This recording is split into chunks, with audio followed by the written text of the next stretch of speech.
This government meeting is brought to you by Eastworks and our local cable subscribers.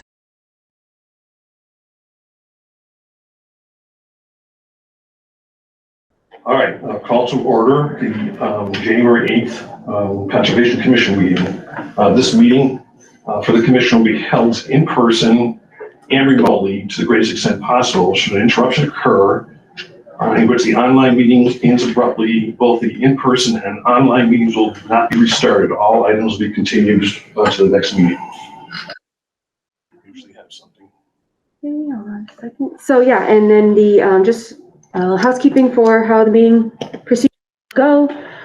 If there's any technical difficulties, like we said, the next meeting is scheduled for January 22nd at 6 p.m. And all online participants are asked to remain muted with the cameras off, and then use the raise hand function if you want to make a comment when your item is open for public comments. If you do make a comment, state your name for the record and keep your comment to 5 minutes per comment at the discretion of the chair. Then you can get back in line if you want to make another one. And then don't utilize the chat function because it's not actually private and it will be generated into a transcript at the end of this meeting. And that's all I have. Let me go ahead, Jay. So what item would you like to take out of order?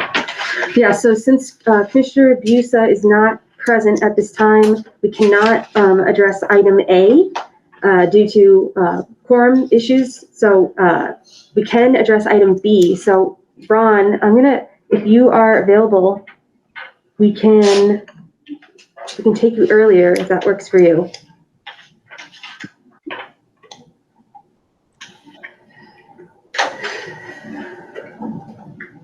Okay, he's here, so hold on, let me just make sure my volume is turned up.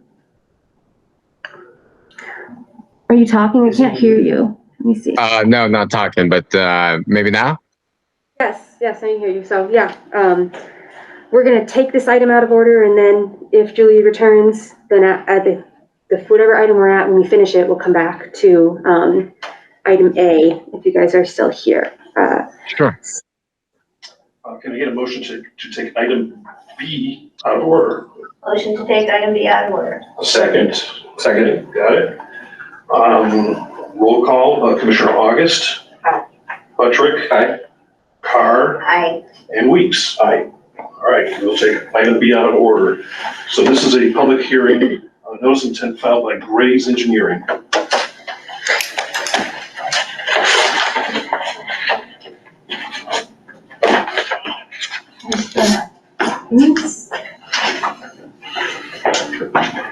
Yeah, Ronald, if you want to take it away and just kind of give a description of what's changed since we last saw you. Sure, of course. All right. Thank you for your time. Yes. With regard to the project, again, just a quick recap of what it is. The Easthampton Housing Authority would like to expand some existing parking areas. A total of about 30 or so parking lots. 19 are dedicated for visitor parkings, and 11 are for their maintenance equipment and maintenance staff, mainly for like their daily operations as they go about stuff. And then visitor parking, again, just wanted to highlight that usually at a housing authority property, most of the parking is for, the tenants. So any visitors that stop by, they actually have a challenge trying to find a parking spot. But anyways, for all the project is that they would like to address their parking needs. As part of it, they would also like to do some stormwater management features for this expansion. In this particular case, they are doing a bioretention area with an outlet towards the brook area. We have also filed, I guess, the notice of intent. This was presented back in November and then also in December. We did receive some comments from the Department of Environmental Protection, namely those being that we addressed something about a type of de-infiltration, which I believe we did show in a subsequent response letter that we issued on December 27th, and that we also address the maintenance requirements for the BMP feature. specifically the bioretention area and riprap aprons and stuff like that. They had asked that we pretty much copy and paste the sections from the stormwater manual into the O&M section, which we also did and have also submitted that information. So essentially, though, in terms of overall changes to the plans, not really a whole lot of changes since the last meeting back in December. The only real change that I really did was on sheets, I believe C104, was that I just added a note saying that the area that we are clearing for the drain line, that'll be only mowed once or twice maximum times, 2 times maximum the calendar year or per year. Since the idea is that we just clear that area for the line and then let it grow back naturally, and then if needed, maintain as on. With regards to another requirement that was highlighted at the last meeting, it was about the phosphorus requirement that we had to meet in order to comply with the stormwater ordinance for Easthampton. The stormwater report calculations have been updated or to include those calculations regarding phosphorus removal or attenuation. And the report was also submitted to the commission about December 27th or so. But beyond that, I believe those are been the outstanding items, but let me know if there are any questions and I can try to address.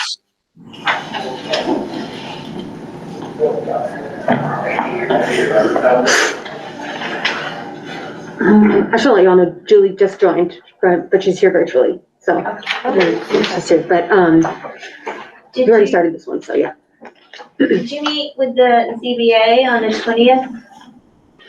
No, yes, sorry, I misheard. Yes, we did meet with the ZBA on December 20th. And I guess we were approved at that meeting.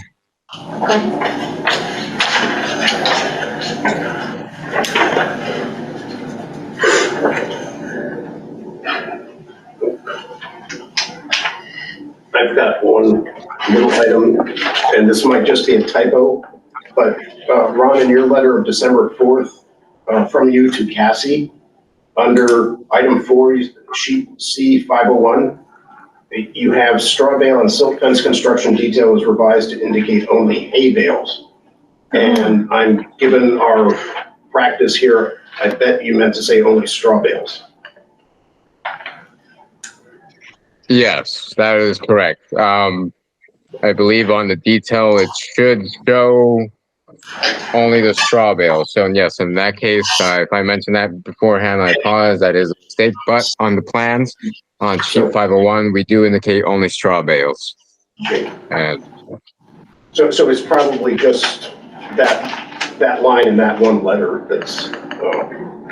So let me share my screen real quick. I'll show you guys the plans, the most recent ones we received. This one, yep. Okay. Straw bale and silk fence. So on the plans, it looks good. So. What sheet are you on? This is C501 for the detail. C105? No, 501. 501, okay, see it now. it would be probably the last sheet or the second last sheet. Yeah, I see it.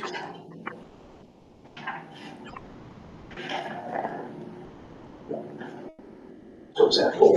And then, if I may also clarify on sheet C102, we indicate also straw bales and silk fence for the type of erosion control.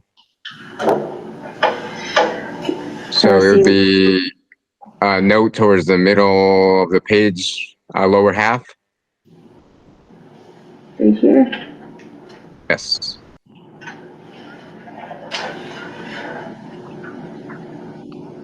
So on page C101, in your legend, you also have hay bales with silk fence. Mm-hmm. Yeah, I see what you mean. Okay. All right, that can definitely be edited to revise that. No problem.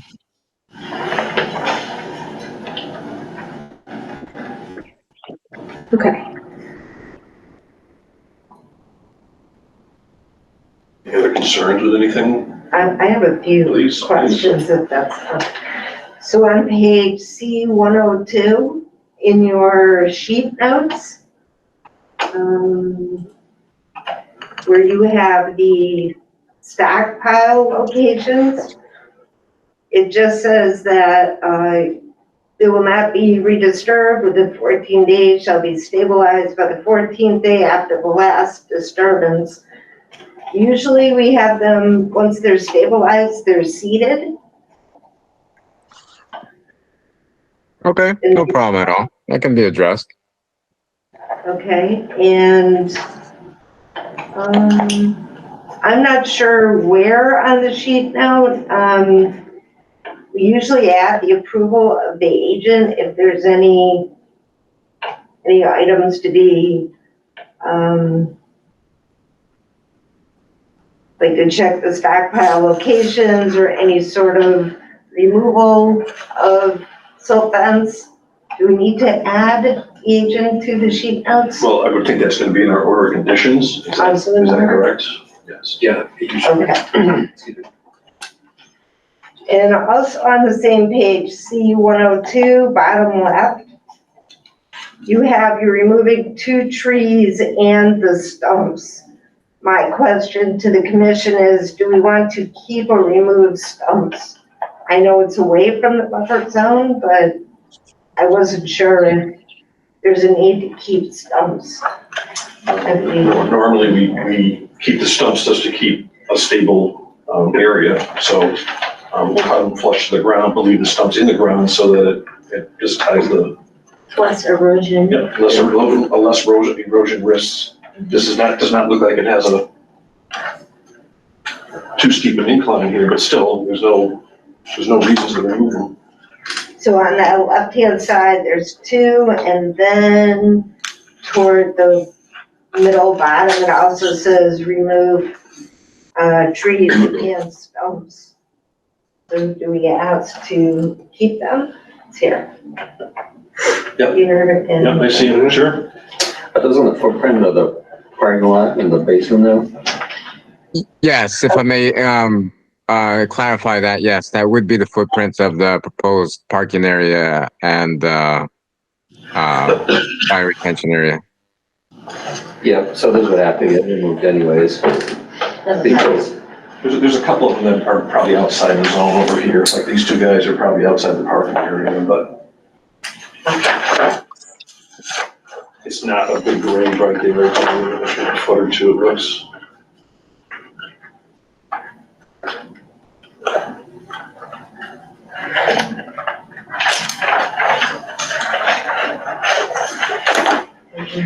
So we're saying they can remove the stumps because it's within, Within the parking area, they're gonna need to remove the stumps to do what they need to do.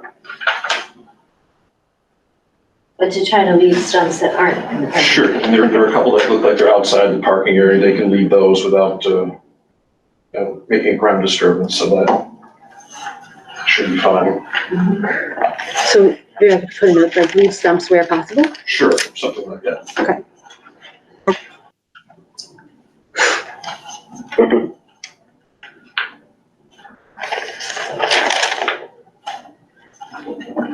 My other question was, at the last meeting, you read to us what was in your conservation seed mix. Do we need to actually have it on the printed plan?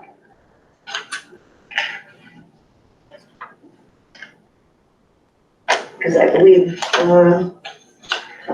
the other items we've had, they list out the lawn seed mix and, any sort of conservation seed mix.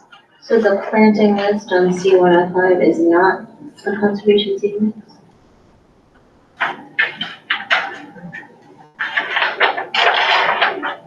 So, no, that planting plan is not the conservation seed mix. That is primarily the type of plantings that we're proposing for the bioretention area.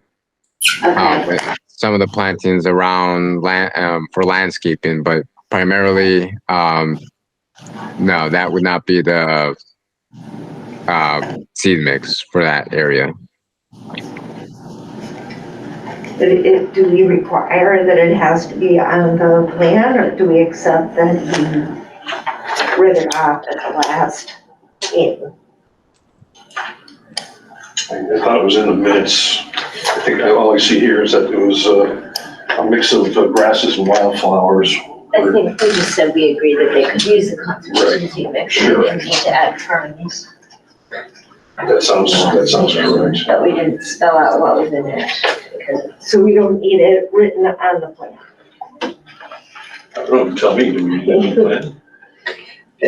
I mean, if we're asking for plan edits, I guess it makes sense to have it on the plan, so it's all in one place. Sure. And the future us are trying to remember what's in the minutes. Okay.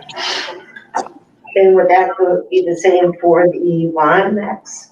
It just, so on C 104, sheet note number 1, it just says, contractor shall restore all disturbed areas with 6 inches of loam and seed, in parentheses, lawn mix, unless specified otherwise on the plans. Do we also need to know what's in the lawn mix? In the minutes, I think we had conservation seed mix. Where is it you just read from? Which Oh, sheet? C 104 Okay. in the sheet notes, number 1. I don't know if lawn mix was separate than conservation seed mix.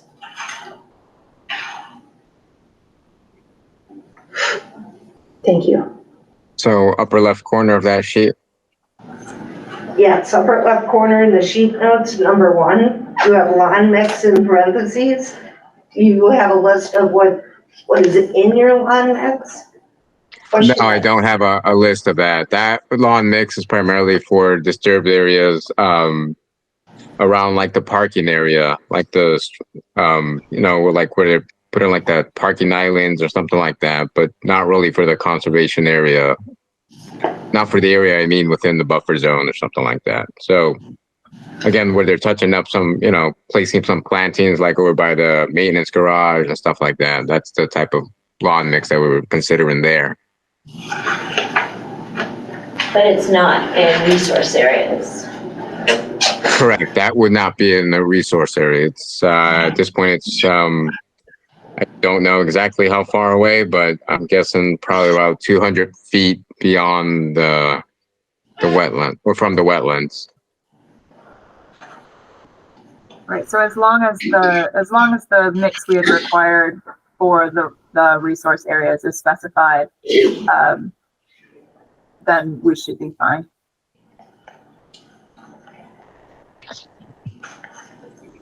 Well, yeah, we can do that. We can add the specification in the mix just to clarify. No problem.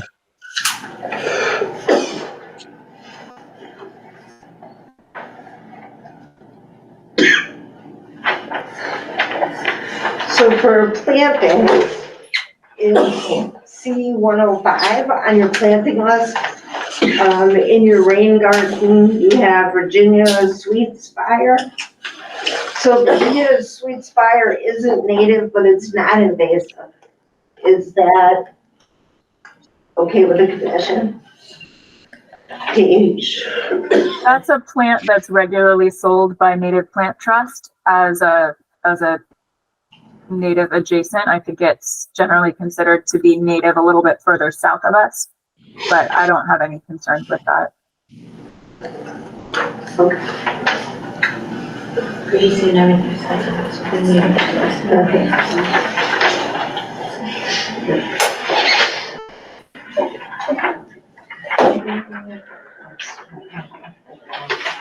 So on page CO4, will there be any mowing within the buffer zone area? Within the buffer zone area, I thought I had only indicated once or twice a year. That version doesn't seem to show it. But I thought I had edited that. Am I on the wrong sheet, maybe? No. I thought I had added that note on C104 when that to indicate that the mowing would only be twice a year. Quite sure I've done it, but I'm guessing. Twice a year for buffer zone area or basin? For the buffer zone area. Well, they had mentioned that, and correct me if I'm wrong, Ron, but this kind of corridor needs to be, that's above by the pipe, where they're burying the pipe, needs to remain relatively clear of trees. Is that correct, Ron? Yes. So that extends into a heifer buffer zone. This kind of dashed line is a 100 buffer zone, so this portion, they are requesting that they could mow it. Just that area? No, the entire length of this pipe. But only half of it is within the 100 buffer zone. But they do plan to mow the entire length of it. But will the mowing hurt things that are in there, like wetland species, animals, amphibians? We wouldn't really expect that area to have wetland species since it's the buffer zone and not actually delineated as wetlands. So I think it would essentially be functioning as sort of meadow. I mean, a very narrow meadow, so it's not going to probably attract meadow species, but it would be standard practice to mow over that to keep avoid root intrusion into the pipe. And do we need monumentation in that area? Because they are now over into the buffer zone.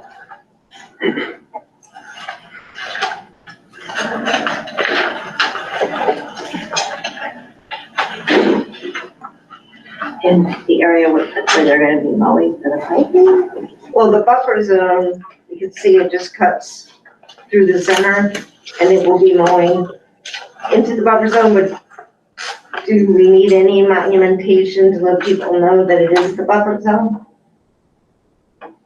For the maintenance team or?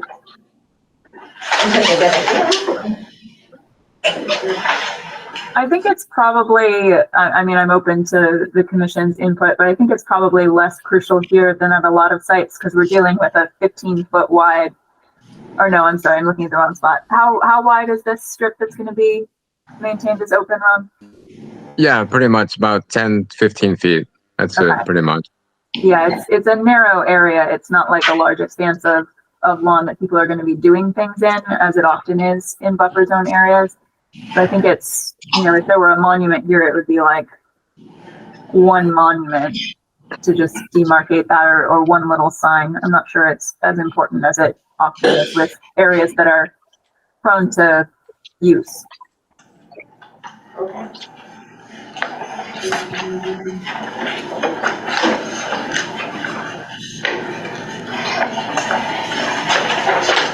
And can we ask any questions about the bioretention area, the rain garden, or because that's on the other end of the lot, can we still have questions on it? Yeah, we're issuing a stormwater permit, so that's certainly within jurisdiction. So my, Still the same sheet? oh no, this is sheet 50C502. Okay. Left-hand bottom corner is stormwater bioretention area notes. It says, number one, you'll be using a rain garden seed mix. Is that something in particular? Is that different than the conservation seed mix? Yes, it would be different. It is a specific seed mix that has been prepared for rain gardens. So do we need to know what that is? Or It's actually, it's listed there. It's a specific seed mix from Ernst Seeds, so we could pull up the list of species if we wanted to. I don't know, Ron, if you have that handy. No, I don't, tell you the truth. Do not have that. But like you say, you can always pull it up. 1 second.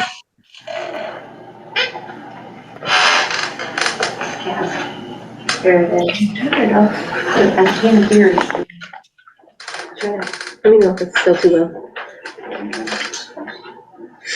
Here's the list of things.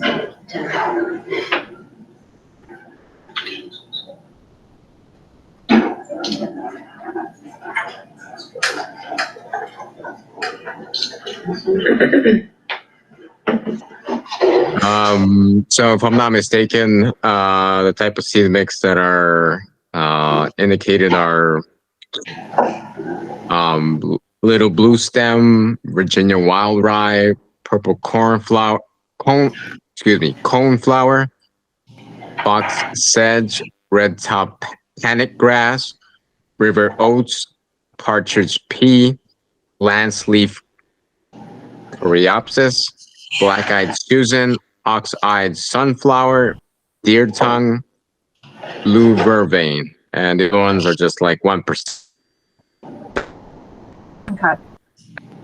So that's a pretty typical mix that has things that are going to do better in the wetter portions. Those will probably grow in the bottom. Some of those are a little bit drier, so they'll grow up on the slopes, and it sounds like it's a pretty wildflower dominated mix for visual interest.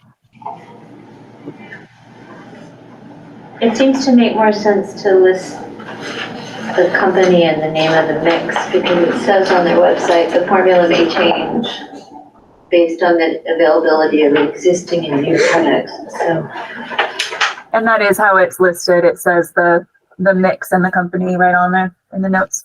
yeah. So I think we're good there. Number 2 says bioretention soil mix shall be a mix of sand, compost, and soil as follows, and then it's broken down. We have sand in a rain garden. Yep, that makes sense. That would facilitate drainage. Okay. All right, that's all the questions I have for that. Thank you.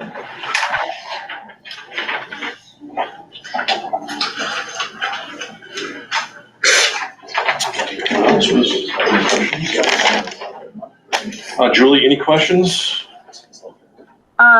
No, I apologize. I don't know everything that was covered because I was late, obviously. But I didn't have any questions going in other than the things that we were going to check back in on from the last meeting, which I'm assuming you've covered. Yes. I believe so, yes.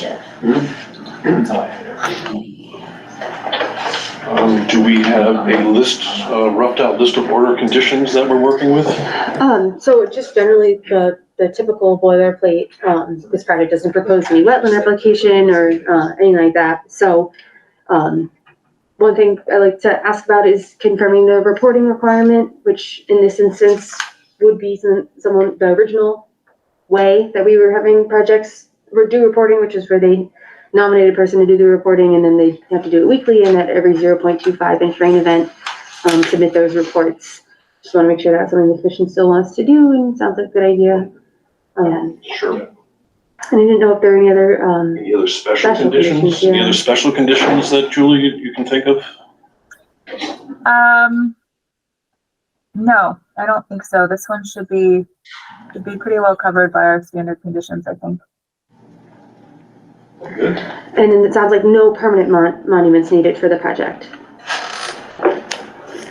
Not as far as I'm concerned. If others feel differently, I mean, it would probably be a matter of one post, so it's not a heavy lift we're talking about, but I don't think it's going to be real crucial from a news perspective. So do you think we need that one monument, like for in the future? Or a sign? I don't, because it wouldn't be, I wouldn't think to do anything with that area. They would have to do more clearing or whatever, and like expand that area, and the city knows to come back before us if they're doing work and that kind of thing. Okay. I mean, well, the housing authority. Yep. Yeah, and that corridor is going to be maintained, and everyone will know it's a drainage easement, so they're not going to be trying to do anything else right there over the pipe. Okay. Trying to think of anything else. There's a stormwater permit with it as well, so.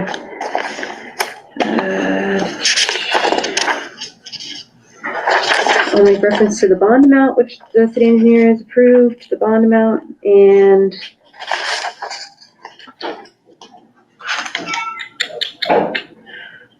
pretty typical. I kind of agree that the standard boilerplate should be sufficient for not super large scope project. So unless anybody else has anything else to add. Is the stormwater a separate motion? Yeah, I guess yeah, I don't know. I Whatever. think we've historically treated it as one vote. Yeah. So the stormwater conditions, we can just say is one combined thing? Yeah, just maybe like say both, like issue an order of conditions, stormwater permit, just say both in one. Then can I get a motion to issue an order of conditions in the stormwater? Well, so we asked for plan revisions, right? So do we want, Those part of the conditions? Oh, yeah, yeah, good point. do we, Yeah, I had basically three things. Most of them are, so one of them is, putting a note in to leave, well, I'm gonna do it as a condition, is to leave the stumps if possible, where it's possible, so that'll just be a condition. So put that in the conditions. Yep, and then something for, a change was to add the mix specification for the conservation mix, that's something that they're going to do and just, it was overlooked. And then, Hay bale. Yes, Descriptions on the yes. drawings, but it's not in the legend, in the legend. just make yes. it, So we just strong. ask for those to be corrected. And then, so I guess then the question becomes like, can you issue the order before seeing those corrected, and let me just confirm that they are before I issue the order when I actually finally write it? I think if they're in the conditions, it shouldn't be a problem. It's just a minor change, Julie, where it says hay bales instead of straw bales on a couple of the notes that are not really, seriously out of whack. Yeah, I think if it's in the minutes as part of the motion and Cassie confirms, in fact, I mean, we could also we could vote tonight, but not actually issue to the applicant the order until those things are confirmed. We could do it either way, I think. And that's typical. I have 21 days to actually issue it. Yep. Okay. Part of that can be waiting to get it, just getting the updated one to confirm. Motion to issue order of conditions and stormwater permit for Easthampton Housing Authority with noted changes Is there a second? approved. Cassie. Second? All right, so roll call, Commissioner Busa, Aye. Commissioner August, Aye. Commissioner Buttrick, right? Commissioner Carr, Aye. and Commissioner Weeks. Aye. And motion carries.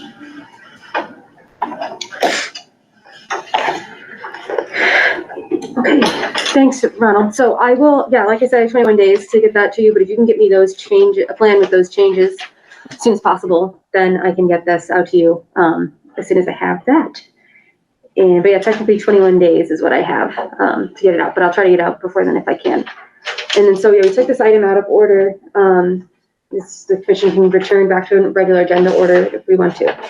That's what we should do. We should return back to item A of the public hearings.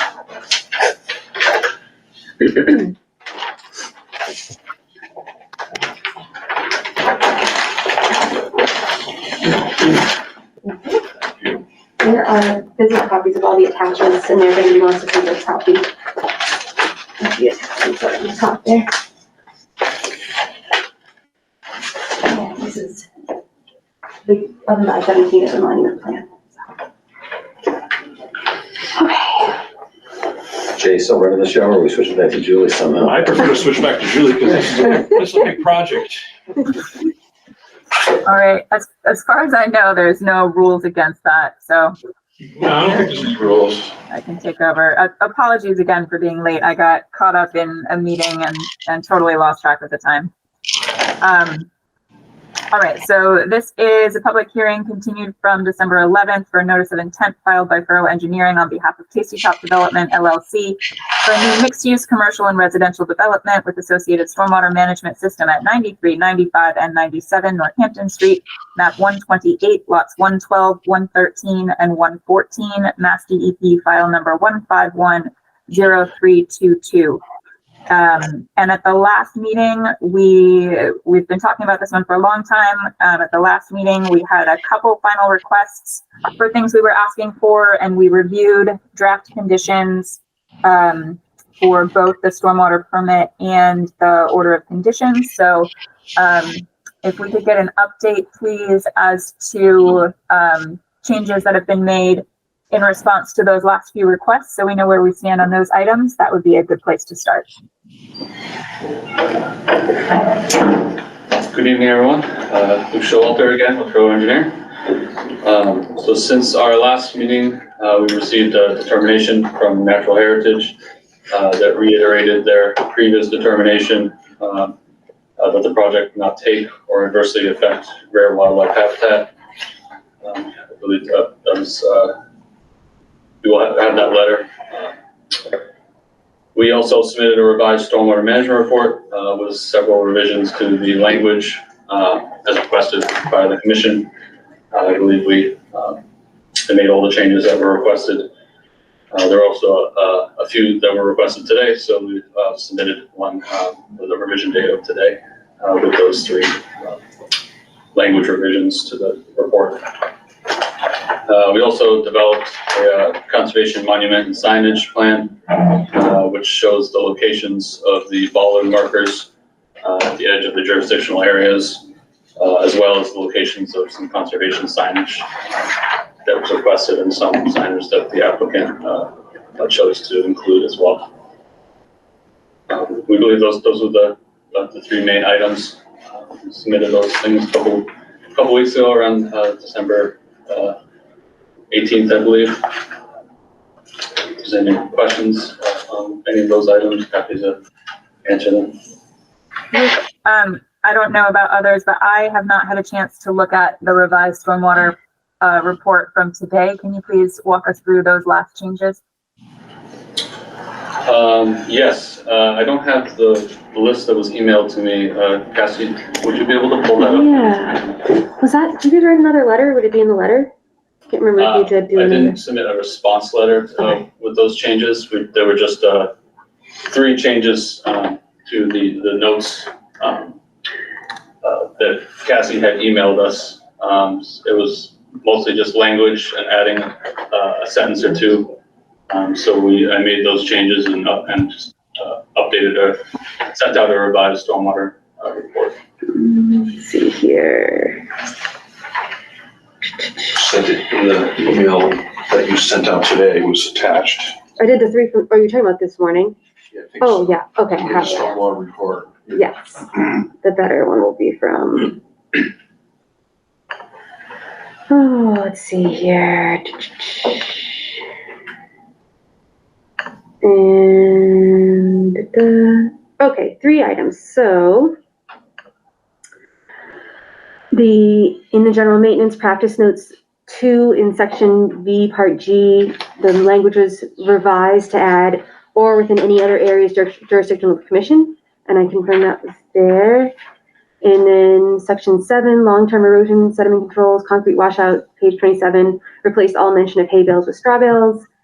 And then section 7, long-term maintenance and inspection schedule during construction, replaced monitoring / reporting requirements to reflect the 0.25 inches as opposed to the 0.5, which was listed there before the newer version was submitted. Okay, good. And did anyone on the commission have questions about the earlier changes to the stormwater report that we received since the last meeting? No. Dan, I think you had a couple things at the last meeting that you had asked to be confirmed or checked. Do those all check out now? Yes, I believe so. Okay. All right, so I think we're good on the stormwater report. Any further discussion there? No. Okay. And the NHASP letter is all set. We were waiting to confirm that they didn't have any concerns with the changes to the plans, which we didn't think they would, since we've actually backed away, or rather the applicant has backed away from their jurisdictional areas to some degree. The last item then that was outstanding, I believe, was the monument plan. And Cassie, can you pull that up so everyone can see it? Yep, hold on just a second. Commissioner August had some questions about the pipe detail because we were having a hard time reading some of the numbers just because of the clarity of the drawing. Okay, this is on another sheet of the plans, Jed?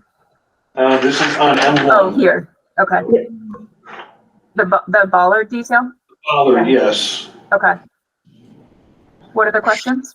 Well, it kind of shows a 4-inch diameter pipe, but then there's a dimension for how far it sticks out of the ground, which looks like it's 6 inches, but the 6 inch and the 4 inch number don't really correlate to each other. And it's just not readable. What's 4 inches diameter, 4-inch galvanized steel?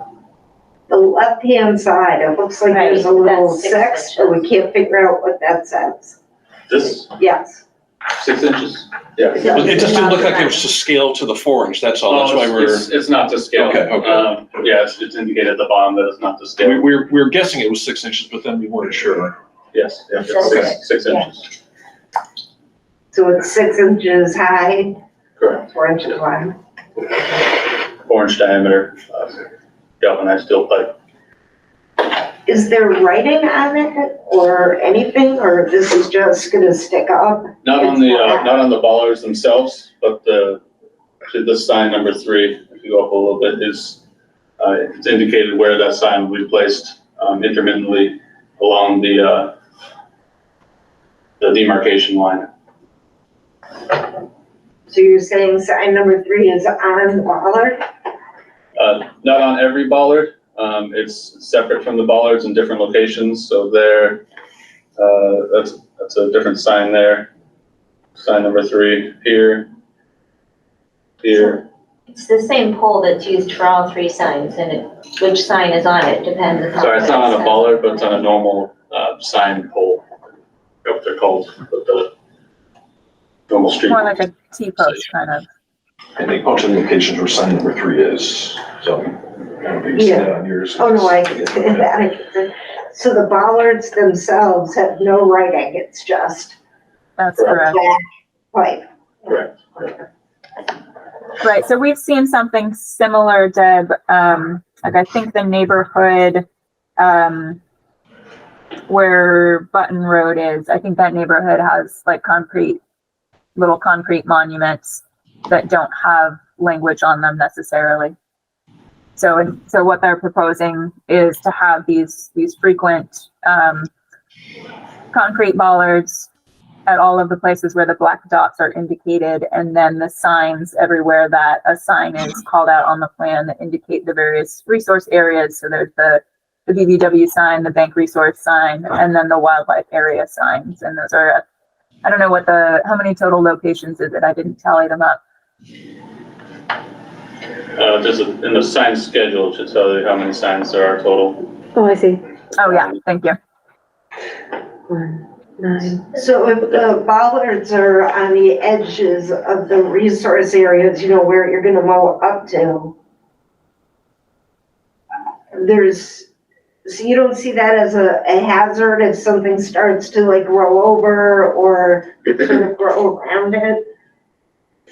Or should they be painted like orange instead of black? Like, they're kind of hard to see if they're black. Yeah, I mean, you could kind of go either way. The idea is you don't want it to like stand out too much, and if you paint it neon orange or something. But the maintenance crew will have this plan. Once they do it once or twice, they'll know where they are. Once they hit one. Yeah, once they have one of their normal They ways, hit it or somebody they'll hits look it for or, okay. and it's just less intrusive that way. And then because they're going to be doing it over and over, and they're going to be dedicated to this site, the maintenance crew, they should know where they are.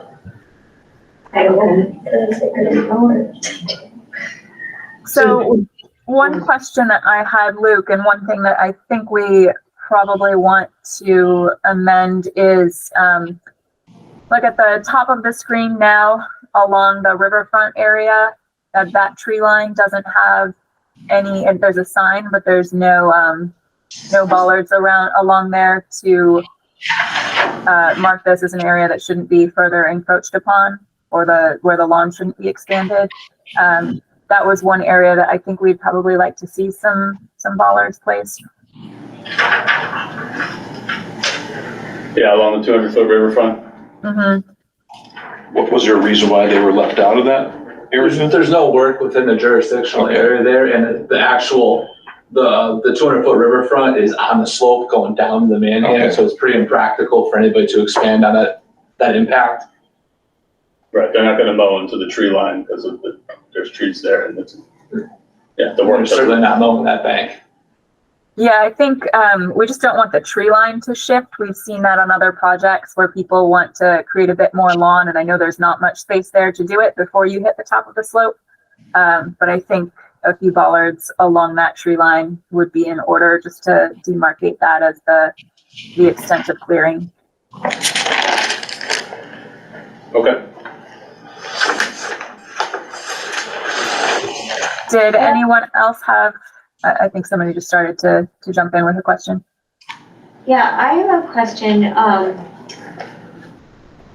And attachment B, 16J, it says the plan shall also include markers of a 50-foot buffer to be established around the restoration area associated with the enforcement order.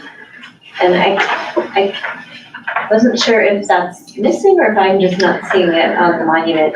No, Cassie's circling it right now. It's that area of the restoration plantings, and it appears to be marked as requested. Okay. Because, yeah. Thank you. So my other question was the area that we're calling conservation restricted area. There's only 3 bollards and 1 number 3 sign there. Would we want more? I think that covers it. And there's the note on the plan that no disturbance or development of any kind is allowed in that area. So it's, it's documented for posterity, whatever that word is, posterity. And we've got the 3 bollards to show where that line is in the field. So I was comfortable with that as shown. How do others feel? So that issue of people trying to mow to expand is not an issue there? Julie? I mean, the idea of the bollards is that they're in place from the start. We approve them when they're put in, and if we see mowing happening beyond that, then it's clearly a violation of the ongoing conditions of the order, and that would then trigger an enforcement action. So, I mean, someone can always choose to or accidentally mow beyond them, but I feel like it's documented as well as it can be.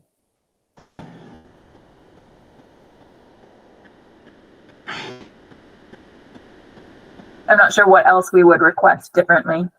They've done what we asked for at the last meeting. I mean, the other directions of access are off property or a wetland itself Okay. that's got bollards on the other side of it. Okay, got it, because they're up here. Yep. I see. Yep, got it. Okay. Yeah, and our larger concern was because this was one of the areas that a building was removed from as part of the negotiations with planning and with conservation. We wanted it documented that that area wouldn't be eligible for future development, and I think that's made clear here. So I was satisfied. So you don't feel they need to put any more signs? It's not a very wide area. Oh, you're just that area. I mean, in general, because there's what? 2 bordering vegetated signs, 1 bank resource, and then 9 wildlife. Would we want any more anywhere?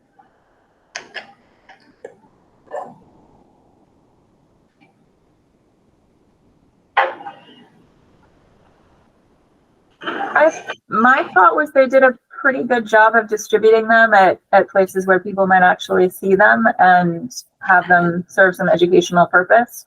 I'm open to thoughts from others. I think I'm good with it. Yeah.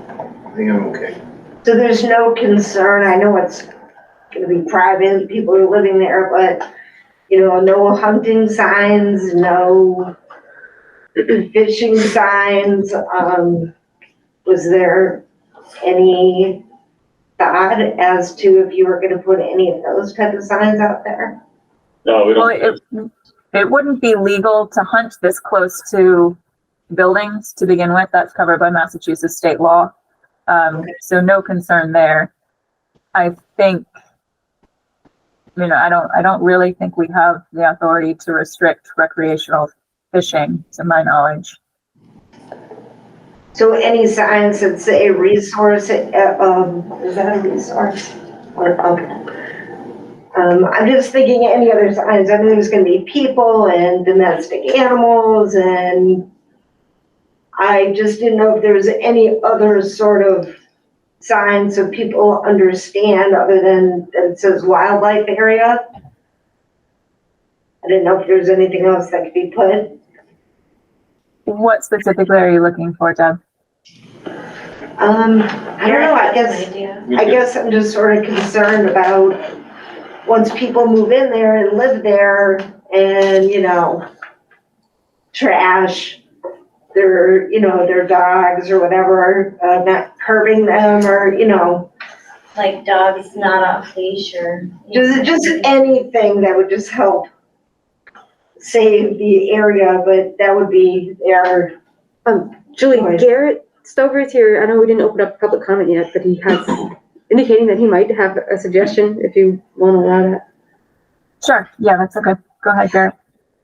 Yeah, I really appreciate that the signs are there and that both the applicant and you are thinking about this, protecting those areas. I do kind of wonder about the language, because while you're thinking about the wetlands regulations, that doesn't really mean anything to the general public. And the maintenance staff is going to know from other, from the plans and from the management instructions that they're not supposed to go back there for whatever, for those reasons. So I venture to suggest something along the lines that you were talking about.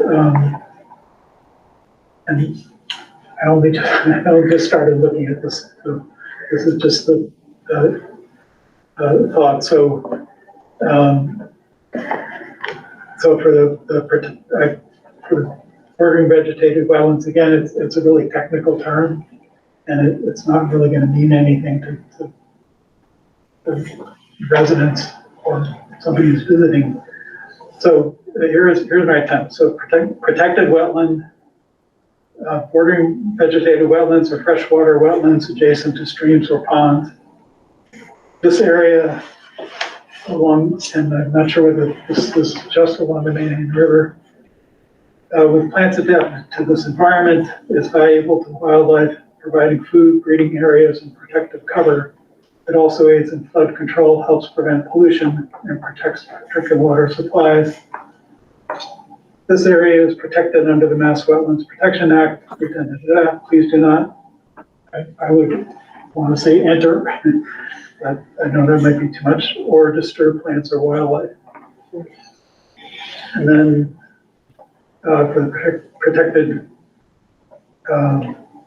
bank area, a protected stream bank. This bank area between the stream and upland provides wildlife habitat, particularly for fish. Banks act as breeding and feeding areas for fish and other animals and provide cover from predators. This area is protected under the Mass Wetlands Act. Please do not enter or disturb plants or wildlife. And then for the last sign, natural area, this is important wildlife habitat. Please do not disturb animals or plants. And again, that's just sort of my feeble attempt I will say that that's strikingly similar to the signs that we already have proposed. I mean, the first two signs are educational signs, for the public.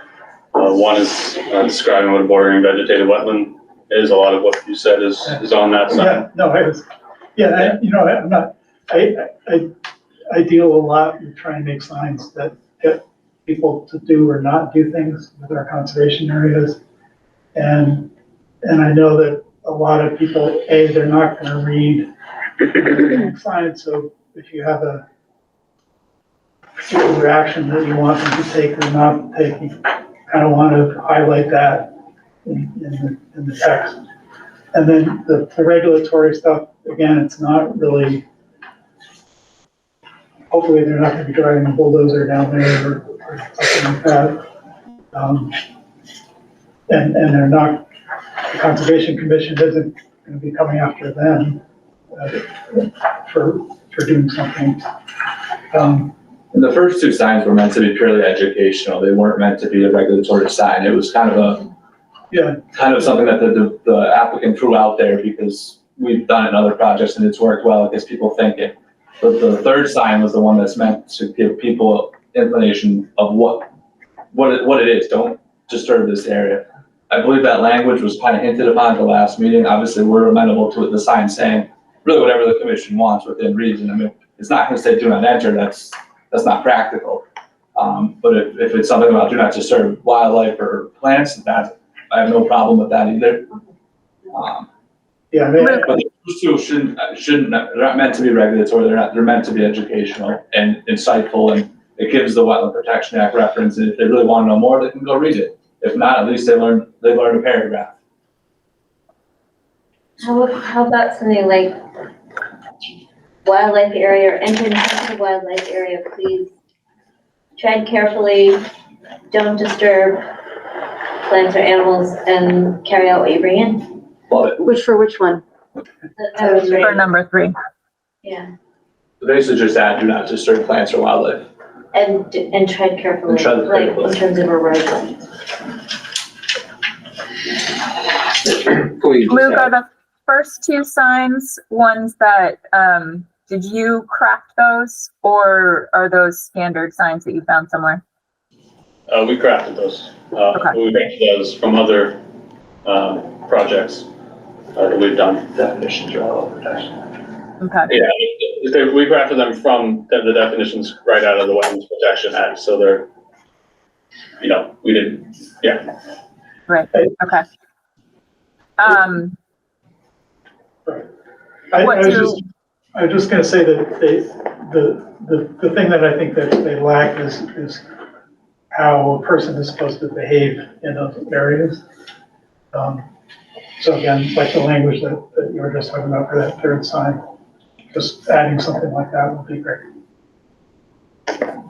And now shut up. They're very pretty signs, like they're very elegant. But I somewhat agree with Garrett that like if I was walking around, I wouldn't want to read that whole thing. And like I like bullet points, like things that are just like boom, boom, boom, but. It's a little misleading on the plan. It's a pretty decent sized sign. The ones we installed in the past is legible. It's not as overbearing as it looks. I mean, it was above and beyond what was requested by the commission. Yeah. So if you don't like it, we don't have to put them there. We can replace them with number 3 and have one sign everywhere. No, they're nice. I like them. Can we just have a condition and sort this out Yeah. prior to construction? Yeah, I think that's reasonable. We could, I do in particular like the edits that were suggested to sign 3. I do kind of like that there's a balance of more detailed information on the green signs and then the much shorter, clear ones that are more frequent around the site to ask people quite clearly what to do, especially with those edits. But I think we could certainly have a condition to, tweak the final language on the signs and have it approved before they're installed. I don't see any reason why we couldn't do that.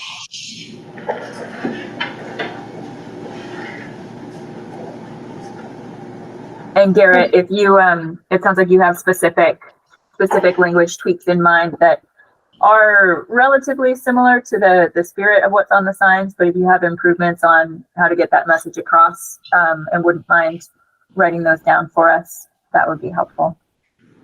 I'd be glad to make suggestions, whether they're improvements or not. That'll be up to you. Fair enough. Other questions or comments from the commission regarding the signs in the plan? I think we're good. All right. So we have the request for some additional bollards at it's not the north side of the site. I'm not sure which direction that is. You called it the tree line. area. Yeah, so that, and then the amended language for the signs. I think both of those things, as long as they're documented in the minutes, can be handled as a resubmission and confirmation under a condition, without needing to necessarily delay our decision making. I do not have the minutes from last time in front of me, except on my phone. Can someone confirm if there was anything else that we needed to check on tonight? I think we covered everything, but I just want to do a double check. Fertilizer? Oh, it was just some, what sheet, M1. Yeah. It was just the way the note was written, like no pesticides or fertilizers will be used, but we're going to use these pesticides and fertilizers. For the ticks and mosquitoes? For ticks and mosquitoes. It was just a goofy wording. I don't know if it's that critical, but. It's the lower left corner. Yes. So you have no fertilizer, pesticides, and then it says except pesticides. For mosquitoes and ticks.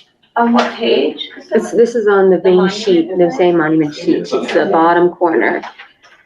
I don't find that to be ambiguous. I think that's okay. Are others concerned about it? Well, I mean, it's saying no pesticides except pesticides. So I don't know if it's the way it's written or if when they have a particular pesticide for mosquito and tick, they need to come before us.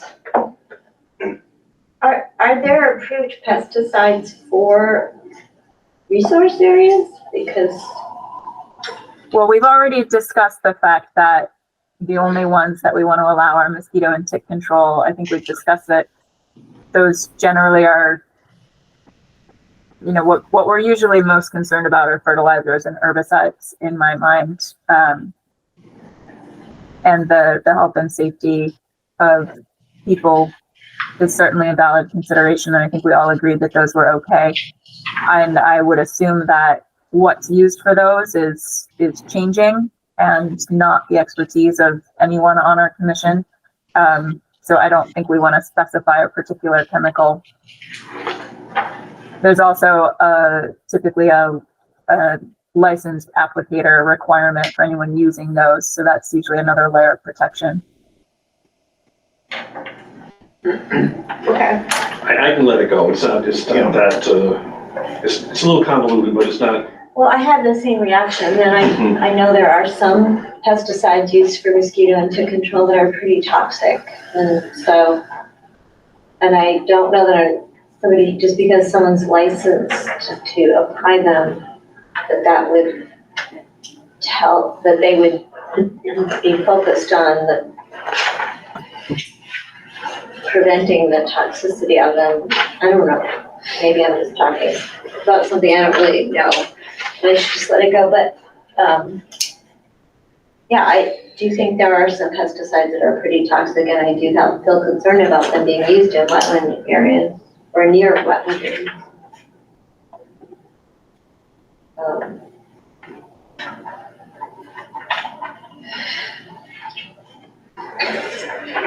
If we're asking for some revisions in between now and, whenever, we could just add something except,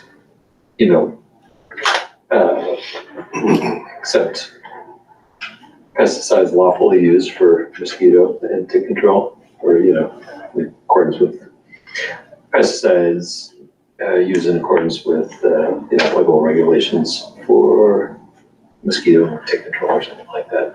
I think the way that the sentence laid out is fine, you know. Yeah, But we can, when it comes time to submit, we can have it a condition that whatever the application is, be submitted to the commission before it's used.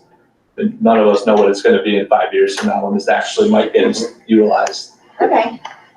I wouldn't have a problem making that a condition that with that. before application is submitted to Cassie.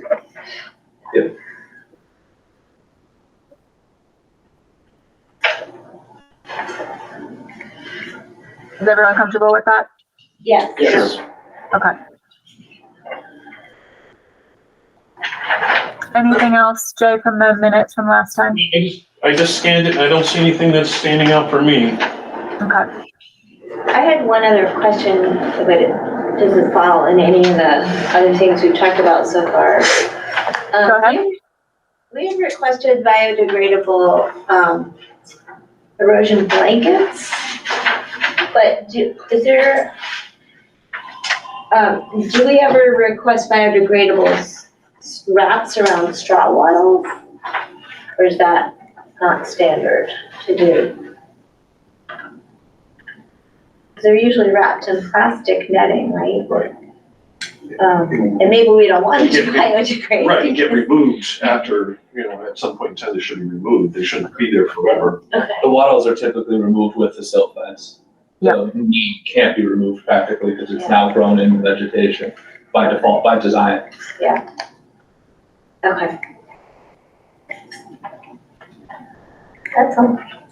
Any further questions from the commission? Not for me. Nope. Any further comment or question from the public? Hold on just a second. Okay, if anybody has a comment online, you can use the raise hand function, which is down at the bottom of your screen to the left of the end call button, the red end call button. And then, Garrett, you're the only member of the public here. Do you have any comments? Nope. Okay. And I don't see anything online, and I did not receive any written comments since the last meeting. All right, thank you, Cassie. So I think we've identified a few things that we want to see edited before the project actually moves forward to construction. Cassie, were there any items we needed to revisit on the conditions that we discussed last time? I think we had covered pretty much everything, if not everything. We went over everything. It was very helpful. I do have new language for some of them if you guys want to see what that is. The biggest one really would be for the monitoring and having that kind of third party be involved. And we kind of found this middle ground last time that potentially the commission could require that third party be hired, but to just kind of receive the reporting that the permittee does themselves, and then maybe they do monthly visits to this third party and then be there for these kind of milestone events. But I can zoom to that part. Yeah, hold on just a second. Share my screen here. Okay, so Number 22. I think it's number 22, and then we can come back to some of these other ones if I think it's necessary, but thank you, John, that it is 22. Here we go. So, it's much longer now, but I hope that it was more clear. Let's see if I can zoom in. So what I kind of tried to do is break it down into, the general condition, and then there's what the permittee's environmental monitor would do, which is pretty standard for what we always require for all projects every week. And then after 0.25 inch rain events or greater, and then the commission's consultant and what their responsibilities do, and then what both of them need to do. So I don't know if any of the commissioners got a chance to reread that, or if you reread it now if you like.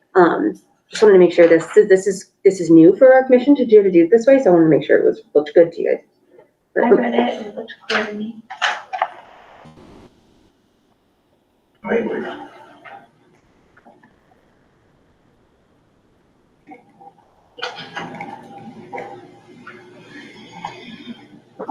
Were there any questions or comments from the commission?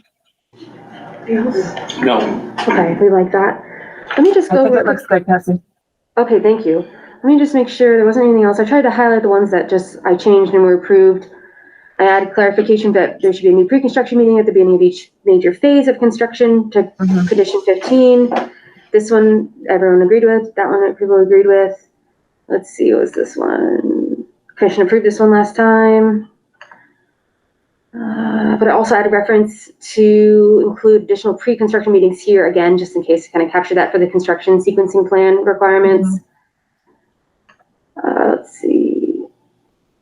So I'm still going to have the operations, the permanent marker plan as a pre-construction requirement here.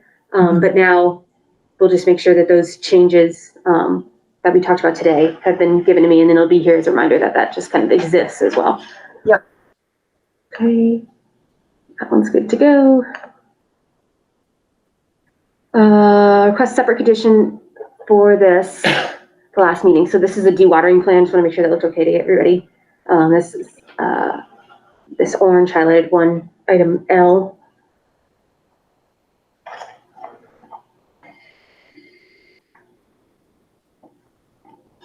Yeah, I think the only other thing we might want to add would be contingency plan for malfunction of dewatering equipment, illicit discharge, or an unexpectedly large storm event. Oh, I can't do it right now. I will put that in. Okay. Like Wednesday. Yeah. Right. Like we see every week now. It shouldn't be unexpected anymore.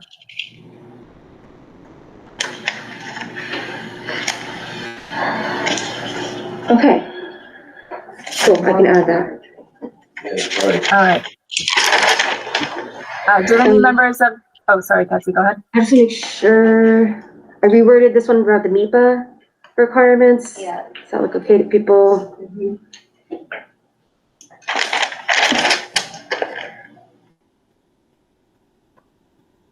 Yep, I think that looks fine.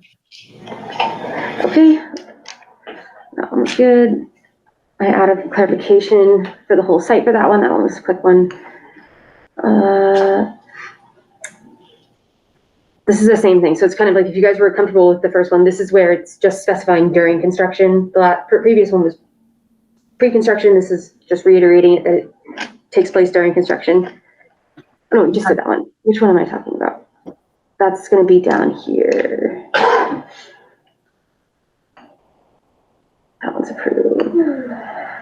Approved. Well, okay. Sorry, we already did that one. Approved, approved. Snow and ice.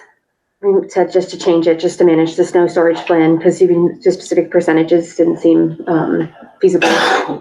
If that looks good to people.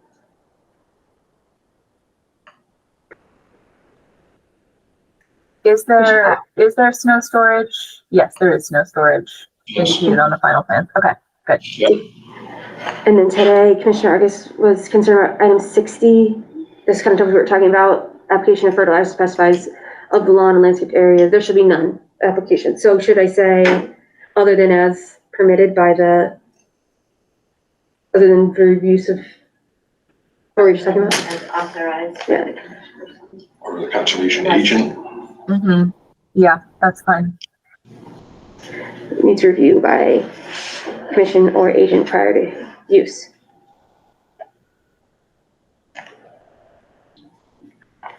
Okay, almost done.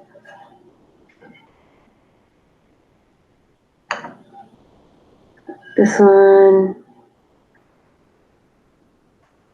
added it as a post-construction requirement for the permanent markers. That looks good to people.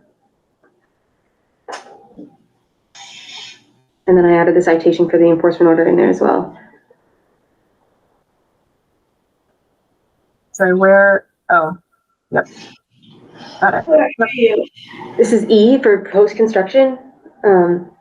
Just it references the permanent markers and just saying that as a requirement to get a certificate of compliance, we have to show that it was correctly installed as shown on the plan approved. Mm-hmm. Okay. And then Commissioner August, pesticide, again, pesticides, herbicides, fungicides. This one, I'll just make it so they all match essentially. Okay.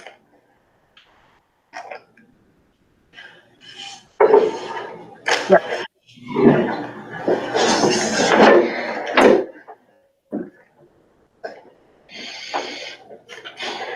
Okay, and then remove that requirement.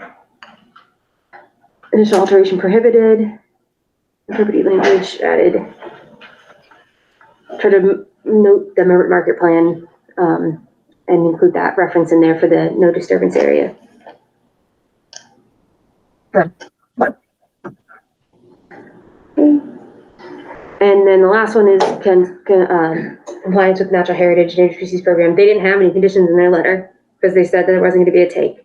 So I don't know if we're going to leave this in here or take it out or just leave it in here just because. I think it's fine either way. If there aren't any conditions, which there aren't, then there's nothing to respond to, but it could also be pulled out. Okay. All right. So that was attachment B for the order of conditions, and the other one's attachment C. If you guys are ready to go to that one. Yep, go ahead, Cassie. Okay, hold on just a second.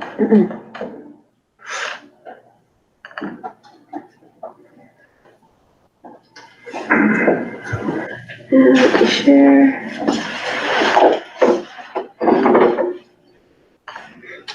Okay.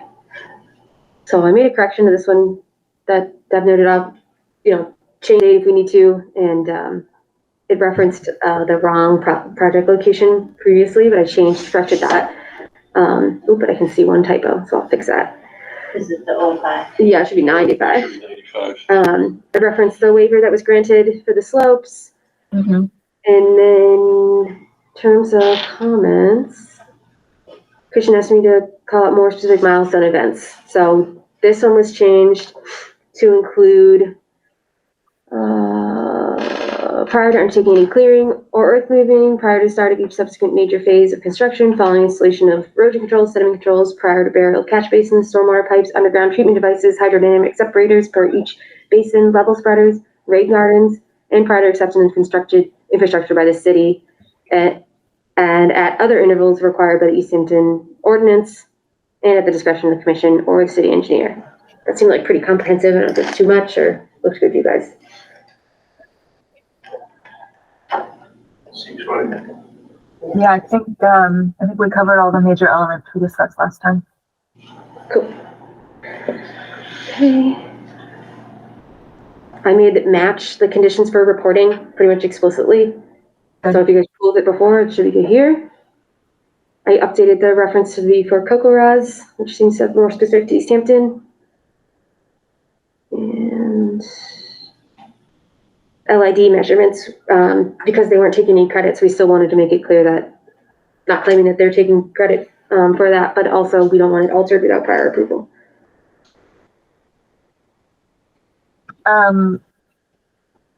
Cassie, can you just tweak the wording to say no low impact development design elements shall be altered? I think that's clearer than the all shall not. Yeah, that makes sense. I can do that. And then, yeah, the only other thing that I have, unless there's anyone else has anything for the stormwater, I also finished attachment A, which is just a summary of the project. We can look at that if anybody has any questions about it. That's pretty standard. I can show it here just because, but what I try to do here is describe the resource areas, the project, the resource areas, like what explicitly is being approved by the commission here and where. Basically summarizes the flagging of the wetlands that is included on the plan. And Cassie, are you showing it? Because it's not on the screen. Sorry, I have to share it. People here can see it, but I'm not sharing it. Sorry. Hold on just a second. Okay. So yeah, description of the project here at the top, and then I try to break out every type of resource area or jurisdictional area that's on the plan and what work is approved inside of them. And I talk about the crossing a lot, and it's basically, there shouldn't be any impacts. It's really just the buffer, 100-foot buffer zone. But I made note of all the ones that do exist. And then for the findings, this lists all the documents that the commission is, like the final documents the commission is approving, and will serve as like, the final stormwater report, the plans, and you talk about each sheet and who did it and what it is.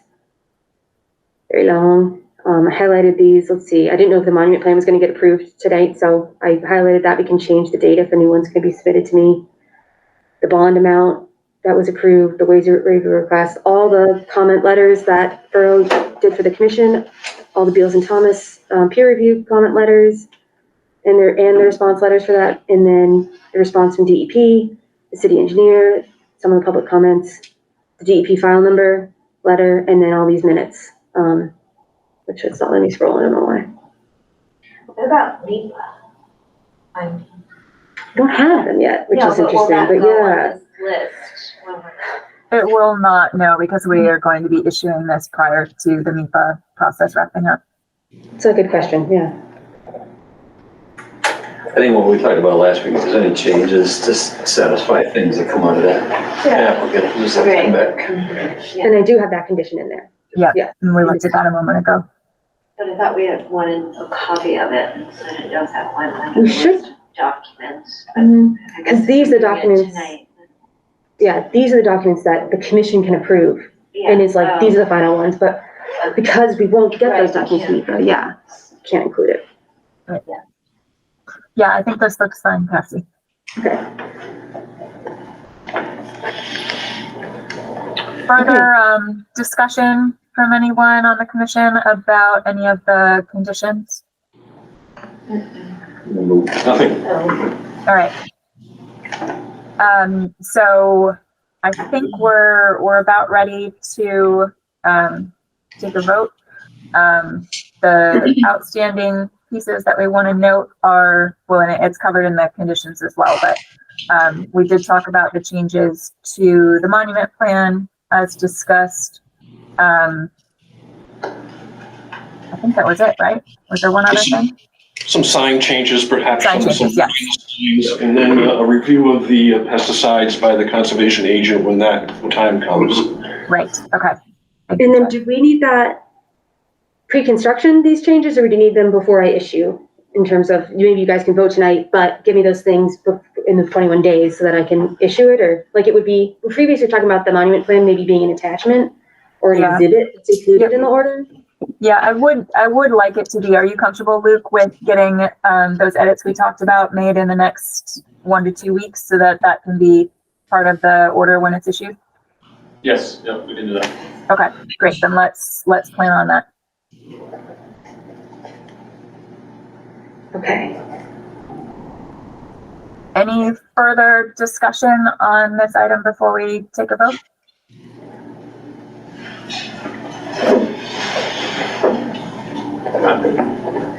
And I'll just ask one more time, any public comment? We did go back and discuss conditions and things and discuss a couple other things. So I'll just open that up one more time. And like I said, if you're online, you can use the raise hand function to the left. And Garrett, I don't know if you have any comments, but shaking his head no. Okay. All right, then we're looking for a motion. Can we do a motion first about the stormwater waiver and then do a separate one to issue? That's what I would propose to do. Sure. Yep. But just because it feels like the right thing to do. All right, I'll move to waive the Easthampton stormwater management ordinance requirement that stormwater basins have a 4-to-1 side slope to allow the applicant to construct the basin with a 3-to-1 side slope instead. Second. All those in favor? Patrick? Aye. Carr? Aye. August? Aye. Weeks? Aye. Ryan? Aye. Motion carries. Do we have a motion to address the actual issuance of the stormwater permit? Want to combine that with the order of conditions, or you want to do that separate also? I don't think it matters. Okay, not sure that really mattered. All right, I'll move to issue an order of conditions for the project that we've been talking about for the last year and a half, it seems like. So issue an order of conditions on the Wetlands Protection Act with conditions and those details to be sorted out that we've discussed, along with a stormwater permit under the Easthampton stormwater ordinance. Yes. Second. All those in favor? Patrick? Aye. Carr? Aye. August? Aye. Weeks? Aye. Ryan? Aye. Motion carries. So next, Luke, we're looking for those final edits to be submitted, please, ideally in the next week, but no later than 2 weeks. And that will allow Kathy to finalize everything and get it issued within her 21-day period. Will do. All right. Thank you very much. Yeah, thank you all very much. Thank you. Thank you very much. Cassie, can you send out the cleaned up conditions and also Sure. attachment A? I don't think I've seen the Okay, yes, I attachment A, can so if we can definitely. get all that, so. Oh, absolutely. Oh, sure. Slow down. Yeah, Thank you very much. Thank you. Oh, this is, oh, thank you so much. There's a monument plan in there that's, Perfect. so you can throw that one away, but Yeah. everything else is good. Okay, excellent. Thank you very much. All right, Cassie, do you need a couple minutes? Not necessarily. I'll just hand out the next thing. Okay. Thank you. Yes. Mr. Michael's candy right now. Our next item is a request for determination of applicability filed by Mill River Renovations LLC on behalf of Ann and Jennifer Kenworthy for an addition to existing structure at 39 Clapp Street, map 113, lot 20. We have someone here to speak for that item. Oh, hold on just a second. I'm going to give you permission to do that, John. Sorry.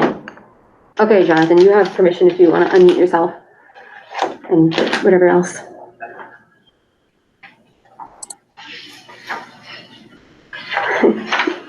Hello. Please introduce yourself for the record. My name is John Campbell. I'm principal at Mill River Renovations LLC. I'm a general contractor. Thank you. Do you want to walk us through your request briefly? Sure. Would it be possible for me to share a screen? You should be able to do that now. If it doesn't work for you, I can do it as well, but give it a shot. Okay. Let me see if I can get that going.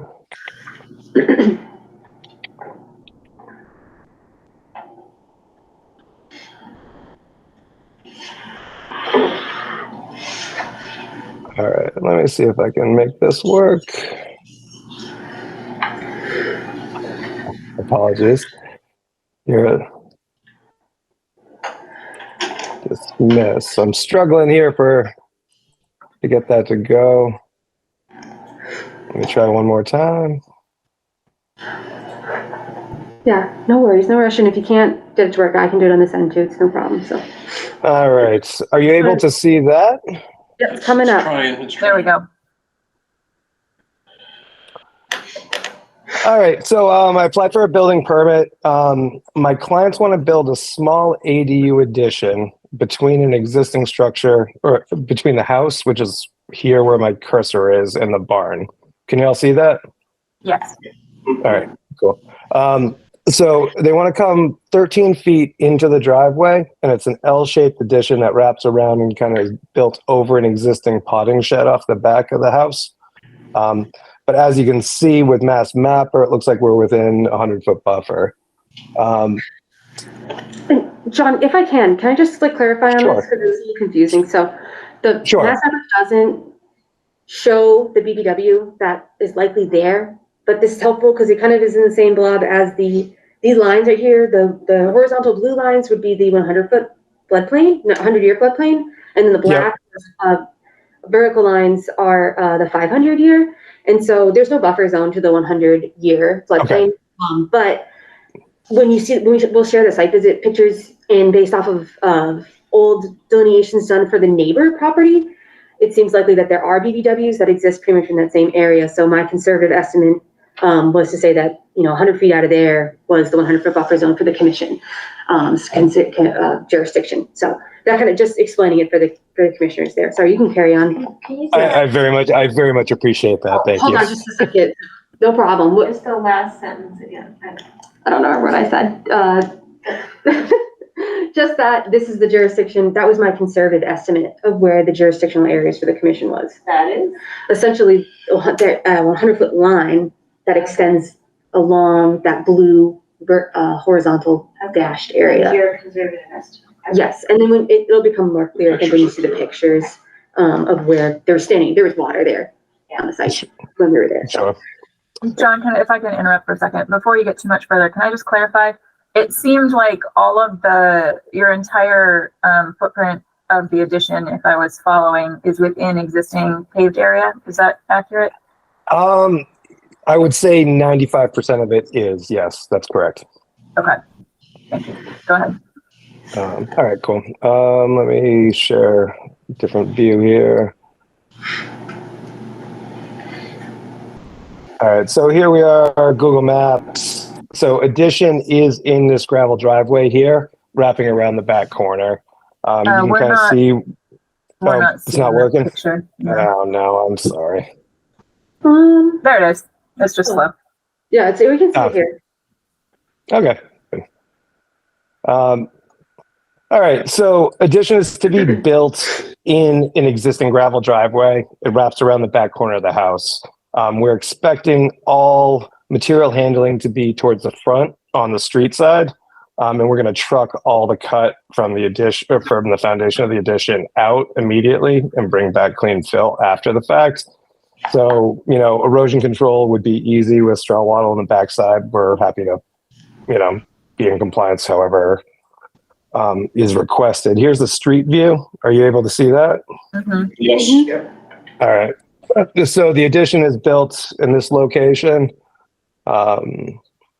I can show an architectural plan if you'd like, but I think this illustrates pretty well sort of where the working area is. And then if we go down the street and kind of look back, apologies here, there's sort of a low depression in the abutter's yard running into the existing yard, and that's the suspect area. Mm-hmm.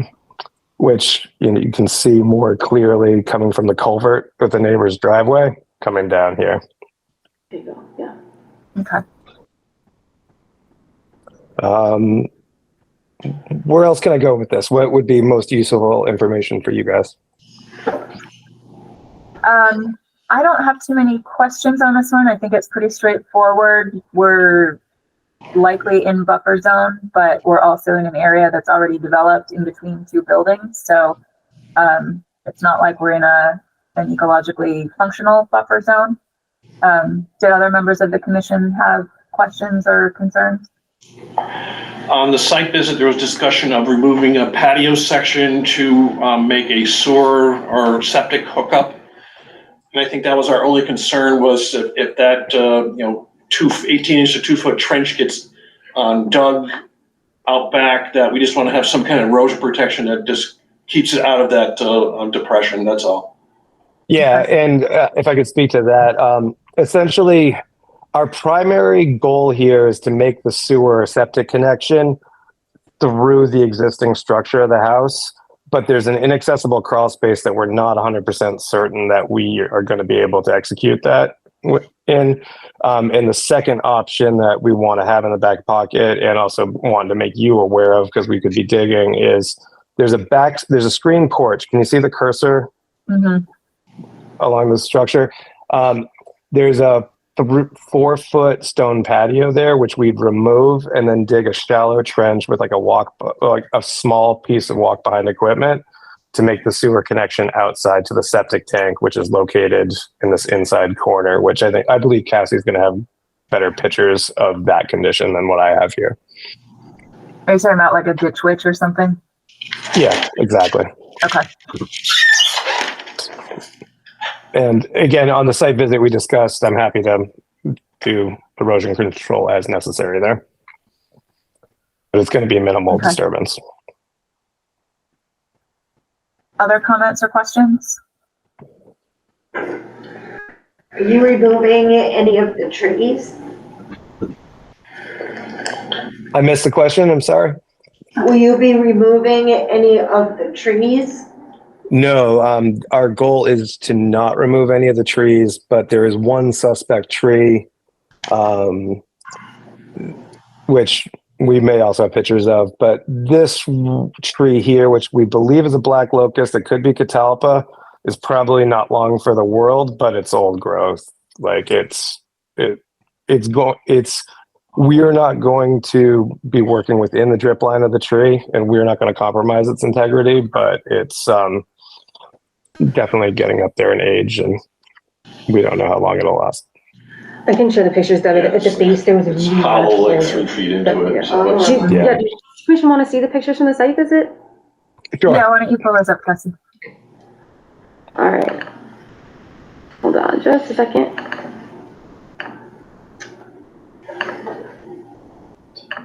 Do you think you'll be removing the tree before spring? I bet somebody's living in that tree. Yeah. What? I think, so Commissioner Carr wants to know if you have an idea of when it might be removed, if it has to be removed. I mean, it doesn't sound like it's been determined to have to be removed yet, but. It's my client's hope to keep the tree, but when we were at that site visit, it's been cabled, it's hollow at like the stump of the tree. Typically we see, like when we're doing site work, we're under construction, that sometimes these things come up, and out of abundance of caution, we might recommend that it be removed, but we'd have an arborist out to make that recommendation. I'm just zooming to the end to show you this hole at the base. Yeah. And that was what, like a foot across? Yeah, and it's 3 feet deep into it, it's just. Yeah. There might have been something in there, but Yeah. I didn't see. Yeah. Yeah. Is that, would that fall within our tree removal policy? It would, yeah. We don't even necessarily have to cover that in the determination. That's very true. It could be something later, maybe. Yeah, so John, I don't know if you're familiar with the tree policy, but the city has a policy that would cover the need to remove a tree like this in buffer zone as a hazard tree. And it's a relatively simple procedure that you would coordinate with Patty to get that approval if it does need to come out. Okay, great. That's great to know. Okay, let me go back to the beginning and then work our way through rapid fire. Okay, so this is walking up to the house. Like I said, it's going to kind of wrap around the back, come out. Did you say about 13 feet, 15 feet, did you say? Likely from the... It's 13 feet into the driveway, yeah. And then it's 8 foot off the back of the existing structure that you can see there. Yeah. So it'll wrap around in a second. So this is the existing house. This is the roadside area looking towards the buffer zone. And that picture is good because Hal's standing on like the extent of it, kind of, and then it extend back from there. And then this is looking back where it'll wrap around to, but it's going to go over this existing kind of shed area, it sounds like. Yep, exactly. And then you can see up ahead the stone patio that might need to be removed if they can't go underneath this stone patio here. If they can't go underneath the house for that septic connection, that's the area where they would be doing that. That's that big tree we were looking at to the left. Another look at it. Kind of just panning around. So the wetland potentially like extends back into the woods over here and maybe even connects to a stream that's over here. But the area that we're primarily concerned with, this look back towards the road where the addition is going to go. Here's, you can kind of see that area. That aerial image from the street view is really helpful, but this is kind of looking close where it's just wet. So it's basically, from the hill forward, that's the 100 feet is how I would generally measure it. And it kind of carries on, like you saw in the aerial imagery, to that culvert underneath these folks' house. We recently did a strip of compliance that was really old for this property that did have a delineation that showed this part as being a BBW, so it kind of is logical that it would extend, and still be BBW down here. Mm-hmm. Yeah. A closer look at it. Okay, so this is the back area. So it's this inner corner, kind of where the septic might be. I have a picture of like a stone that seems to be marking where the septic likely is. Oh, you're standing on it in this picture here. Yep, exactly. So we trench as tight to the screen porch as we possibly could, with a small walkway machine, and make the connection to the septic tank, and then backfill and replace the patio. Great. Okay, cool. And I'm just looking at that water again, panning around. So at this point, where you're showing that green fence, they're not going behind. No, that's all directly, the work is directly behind us. And this is me turning around, and here's where the work's gonna happen, is like here over by this shed thing, and then potentially trenching here in front of this house. Yes. So over here and over here.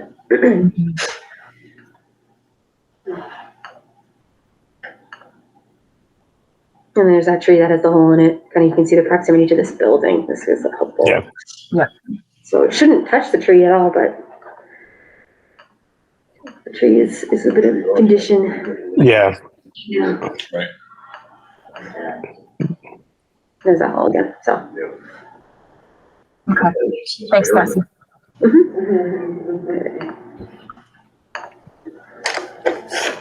Further questions, comments? No, my only thoughts are just conditions about 48-hour notice and erosion control barriers, assuming that we are looking at a determination type that allows for the inclusion of conditions. There's a copy in there in the folder. You can look at what the language is of what the options are. I pre-filled it out, but do we want, would your commission require just a wattle or silt fencing wattle or something else? It's pretty flat there. I mean, it's not, yeah, just a wattle will be fine as long as it's, staked in somehow. The ground isn't frozen. Right. Yeah, I agree.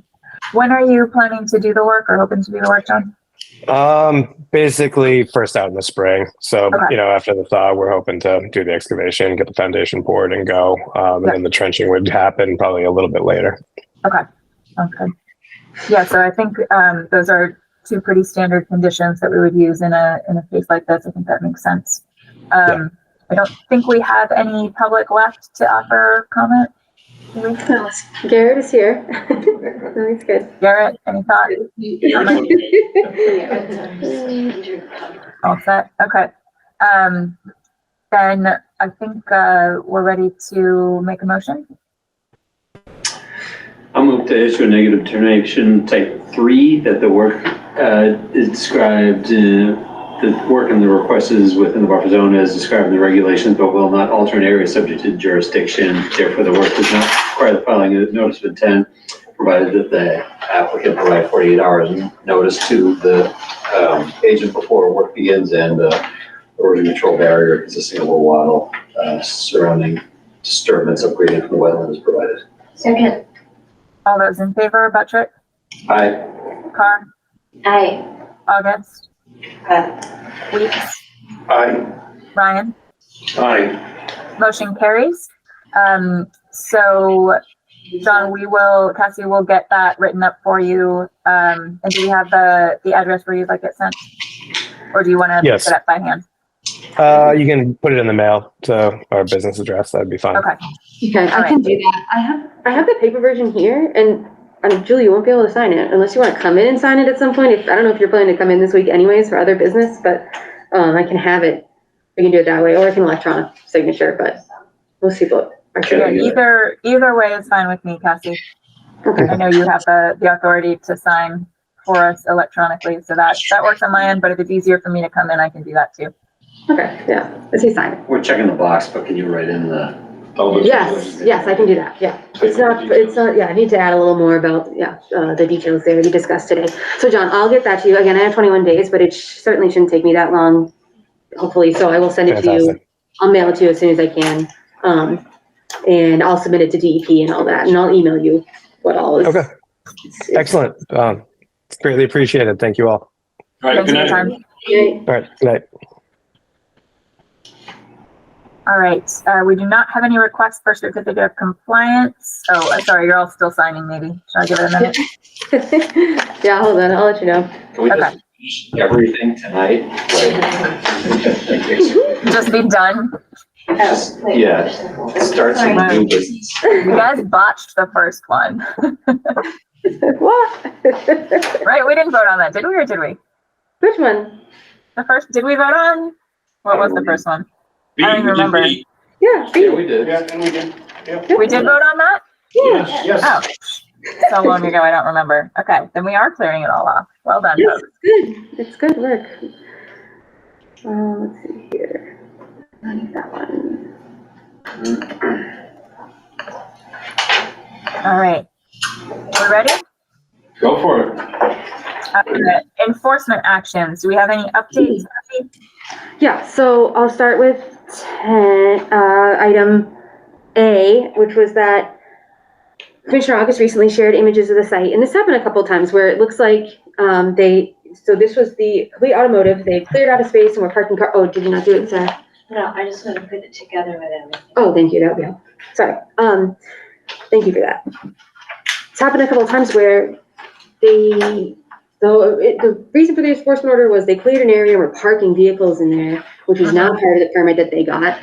And they since have ceased doing that and have been allowing the area to revegetate, except for the first like 10 feet or so. It seems like they're still mowing it for whatever reason. Two things. One, at one of the previous meetings where we talked about this, Jay had mentioned like trying to look at aerials to see if they've always been kind of mowing that first 10 feet. And essentially that whole area has been getting mowed and was cleared since they constructed in 2010. But there's only like for a certain, I think it was like 2016 when they started parking cars there or something. And then we noticed and reached out to us in like 2021 or something. And then the other piece was that, okay, well, what does it say that we need to do to resolve this anyways? So that on January 10th, 2022, I presented that we got a response from the property owner and it was received, they had a deadline that they needed to get back to us on by, which they met. And their letter explained that the permitting to expand the parking area was not pursued because of COVID, and that the previous communication attempts may have been lost during a transition with the affiliation with the former business owner. So there was a change of hands also when we were trying to reach out to them. And then their letter stated that they will no longer park vehicles within the area and it will be allowed to revegetate.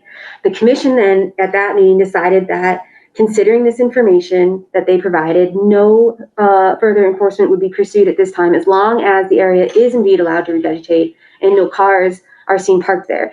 And then, but at that time we didn't vote to formally resolve. We were like, let's watch. And so that was back in 2022, January 2022. And then we kind of have these periodic pictures that Deb was able to give us showing that 10-foot mowing is still happening, but the rest is being allowed to revegetate and they've not been parking cars there. We sent them a letter in 2022 that was saying like, essentially it's not lifted yet, but we're gonna be watching, but otherwise there's no other action needed, just let it grow back.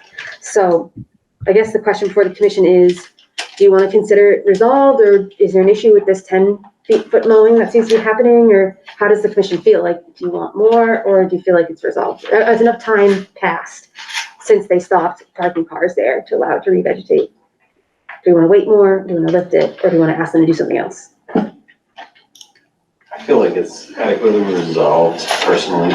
Me too. I agree. Yeah. Let's call it resolved, Cassie. Okay. I think that, so there is no formal process to lift an order of conditions. There's no form that goes with it. I just send a letter saying that it's lifted. But I think in the past we've also voted to like it's resolved. And so there's just a vote, at least something formal saying that it's over, if that works for the commission. Sure. Can we have a motion to that effect?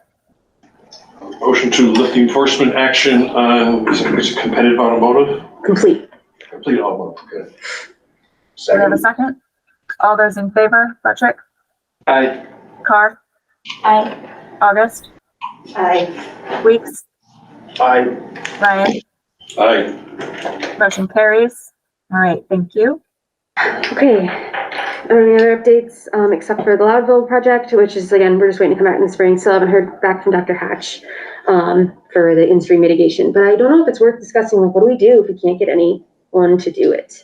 And then the professors, like, should we pursue a different third party, or should we, I don't know what the alternative would be, frankly. Let's, I'd like to punt that question until we get a response back, if that's okay. Into what? So we get a response from Dr. Hatch, so I'll be reaching out to her again. Can we just talk about B for a second? Yes, 37 South. Yeah, exactly. So it's been 10 years, you know, nobody knows what the heck. I mean, Jay and I remember a little bit, but not enough for it to, oh, you got it right there. There's a drawing. You do? Where'd you get that from? In the archives. Well done. Just happen to have that handy, Jay? Yes, He came with a mission. to get it off the list. I appreciate that. All right, I keep well, let's- forgetting and being like, yeah. Where are they? So what was can someone who was around at that point tell us what this was even about? Does anybody remember? It doesn't list it. I might be able to. Well, Mr. Gall has passed away since then. Which is irrelevant to an enforcement order, but True. It's on the property, I understand, but It's the current property owner essentially is who owns it now. Right. What was the problem? Should I Was say? this was not the one, this was not the one that we all went out to when I first joined the commission, I don't think. That was the property that had the failed ANRAD, right? yeah, that's not this. That's something else. I don't know where this one is. I don't think I was around for this. This is along the bike path on the north side of South Street. There were a bunch of soil piles that appeared like way in the back of the property, and we were like, what's going on? And it turns out that I think, I'm going by memory Yes, here, right. this This is- 10-year-old memory. I think there was some earthwork, but then there was also construction of a building. Without permits. With no permits. No permits. We Building built this- permit, or, no, not with the conservation. He built this barn house thing, whatever it was, with no permit. Right, and there was a bunch of burning bush planted Yes. everywhere. We asked him to remove those. Right, so I think he had complied, like the building's still there, he didn't take the building down, but we had asked for some plantings and things. And those he removed, there was a tree of heaven in there somewhere too, that maybe we asked him to take out, I don't know. So we wanted specific invasives to be removed, and then we wanted some restoration activities to happen. And I think the removals had happened, and I think we were waiting for the restoration, probably. Or maybe it was even monitoring the restoration. And then it just kind of like went away. Yeah, just. Then, yeah. And then, Yeah. So my guess is recreating exactly what the status was would be difficult, because I don't know if this was in our pre-agent days, and I think maybe It was pre-agent days for sure. Yeah. The previous agent was to follow up with things, and I just don't have any idea where it happened. Well, what I can do is I can certainly find the minutes from that time period, 2013 looks like. And then I can just kind of like dig through it and read all the minutes from 2013, see if I can find any mention of 37 South. Then the other thing I can do is, which I believe I have those digitized, which is good. The other thing that I can do is look for the files for 37 South, see if anything is physically in the files, and check the digital. But I think the digital files I've looked for before and they're lacking. So yeah, that's been the problem. I just need to sit down and like do the physical research, and I just keep being like, I'm going to do that in a minute, and then like everything else happens. So, but that information was very helpful. What's that, sorry? Who owns it now if he dies? I couldn't say. We certainly should have that. Probably his son. State. I mean, is it worth a site visit to see if we find a ton of invasives? Probably not at this point, and It's a good question, yeah. Because what I would hope to find is if there's any kind of stipulations the commission laid down for what would constitute a resolution to this, and then try to figure out that it's been met. Might need to do a site visit, do that, but it's up to the commission if they're like, it's over. Or you can just say that if you want to, but. when you get a chance this spring, Oh my gosh. pull the file, and let's see what's in there. Well, this is a good momentum, so that information was really helpful. So it kind of gives me a better idea which I can try. Yes, again, it was completed by memory. It seems like Jay and me, our memories line up pretty well, so. But I agree, it's egregious. It's been there for so long. I just need to do it. Okay. All right. So I think we're good on enforcement orders then? I think I was interrupted partway through something. No, you're good. You were so. Oh, well, we were talking about Yeah, we just said, yeah, we're gonna wait. Good. Yep. And then Okay. Lieutenant Industrial Parkway, he's returned from his vacation, and he provided images that the fern planting was completed. I haven't done a site visit. Last time the commission was like, they want me to do a site visit. Now it snowed, so I don't know. It's gonna be gone on Wednesday, so We'll see. if you want me to do a site visit, I can do it. Otherwise, that's really the last thing to make that one resolved. It's just feeling like the ferns are there. Didn't know if there's anything else, but that's my update. I sent you. You say you do have pictures, Cassie? I believe I do. If you want me to see them. Something you can pull up quickly? Because I can ID sweet fern from a picture. Let me try. I thought I did. Computer's being slow. Here we go. Here's my mail.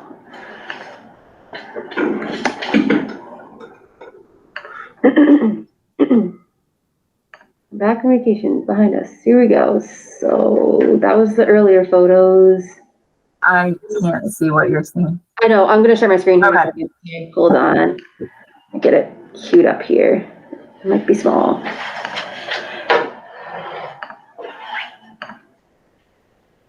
Oh, let me zoom in. Here we go. I don't know if this is way too blurry for you. Maybe closer pictures. Let's see. Okay, I sent a couple. When did he send those? These were sent. Oh my God, was it really June? They were sent in June, which feels crazy. Is that really true? Could have been. No, the Sweet Fern was later. If these are June pictures, it won't be in there. No, I'm not. Oh, no. You're right. Sorry. What is this? That's Those July. are later pictures there. Yeah. You're right. Man, I felt crazy. This is from November. These are the pictures from November. He says, the vacation sweet ferns planted at the end of August. We did plant 30 sweet fern plants in this area. We distributed them throughout the area and I cut back the existing vegetation to make some room for them. Attached are current pictures taken today, which is November 29th, of the area. The sweet fern and all the other green vegetation has wilted for the season. The area is well stabilized and you can see that there is no erosion going through the straw wattle barrier. The trees that were planted are doing well. If you would like to visit the property and inspect the area, please let me know. Property is being sold. That was another thing. I thought that it had been sold, but it hadn't yet at that point. So here's the pictures going through quick. I'm not going to get much from that. No. You can see some of the trees still that are there. Yeah, okay, those pictures are not helpful. So what I would say is, and what we really care about anyways is survival. So I say, let's table this until spring and you take a look when things start to leak out. Sure. No need to go out now. Okay. I'm back in spring to see if it survived. Yep. Okay. All right, open space. Anything on Echodale West? No updates. All right. Compliance updates. Which ones do we need to talk about? So for Park Solar, just an update that I gave. Which letter is that? Oh, sorry, it's G. G. Okay. Yep, G. I updated them on what the commission's comments were on that. They gave us that monitoring report, but there's a number of flaws. One, it didn't say who did it or list their credentials, and commission found it to be insufficient. And generally, just reminding them what all the requirements were for a certificate, for them to obtain a certificate of compliance. And it looks like they're probably going to need to revisit that wetland application area, at least for the plantings, because there were some wetland plants that survived, but it also looked like some invasives had invaded, and also not a lot of the plantings, the shrubby plantings, had survived. So those are the main notes. So we're looking for 2 consecutive growing seasons of monitoring reports, and at this point, we do not have that. Okay. Next one, Loudville, we talked about. L. I have a question. Yes. Are J and N, they have different DP numbers, but they sort of seem to both be for the same thing, and J seems to have expired in 2022. Yep, so J was just for gravel milling of that one road. It was just for gravel milling of that one road, and they pursued it before they got the bundled order, which is what N is. The bundled order covers citywide many projects, many different types of projects, and it outlines a kind of criteria to determine which type of project. So it's kind of complicated. I can pull it up and show it now if you want, but basically. Since it expired 2 years or a year and a half ago, though, why is it still on here? The reason was because the city just needs to come and close it out, and I wanted to have a reminder that we really need to just make them do that. And I need to partner with Dan Murphy, the city engineer, to do that. And it just keeps getting pushed down the line of all these other things. So, because it can kind of happen anytime. Now that work is covered under the bundled order. So when they go to do that, it fits a certain work category that was determined from the bundled order. And now it's covered under that. So they have a set of conditions to follow every time they redo that, which they pretty much have to do it once a year, seemingly. It has to come to a meeting. Nope, because it's already covered under that existing. To close it out, Yes, they'll have to come to a meeting to close it out and submit the paperwork, and I gotta figure out what they need to do to close it out, and also they need a certificate of compliance. Yes, that would be a closeout item. Okay, L. Was it Dan even the city engineer then, or was that Jim? No, he was, yeah. It was right when I started, I think. Yeah, it wasn't that long ago. I don't know. Yeah, it wasn't right when I started. It was last year. Or Cassie, real quick on N, are Diane and Dan aware that they need to renew that Yes, I've In the talked to next few Diane weeks? about it. Yeah, I've talked to her about it at least once, and I will send them another reminder. Basically, all we're gonna need for that is a letter at Yep. least 30 days before the expiration date for N. Yeah, okay, good. Sorry, back to L. Just making a note.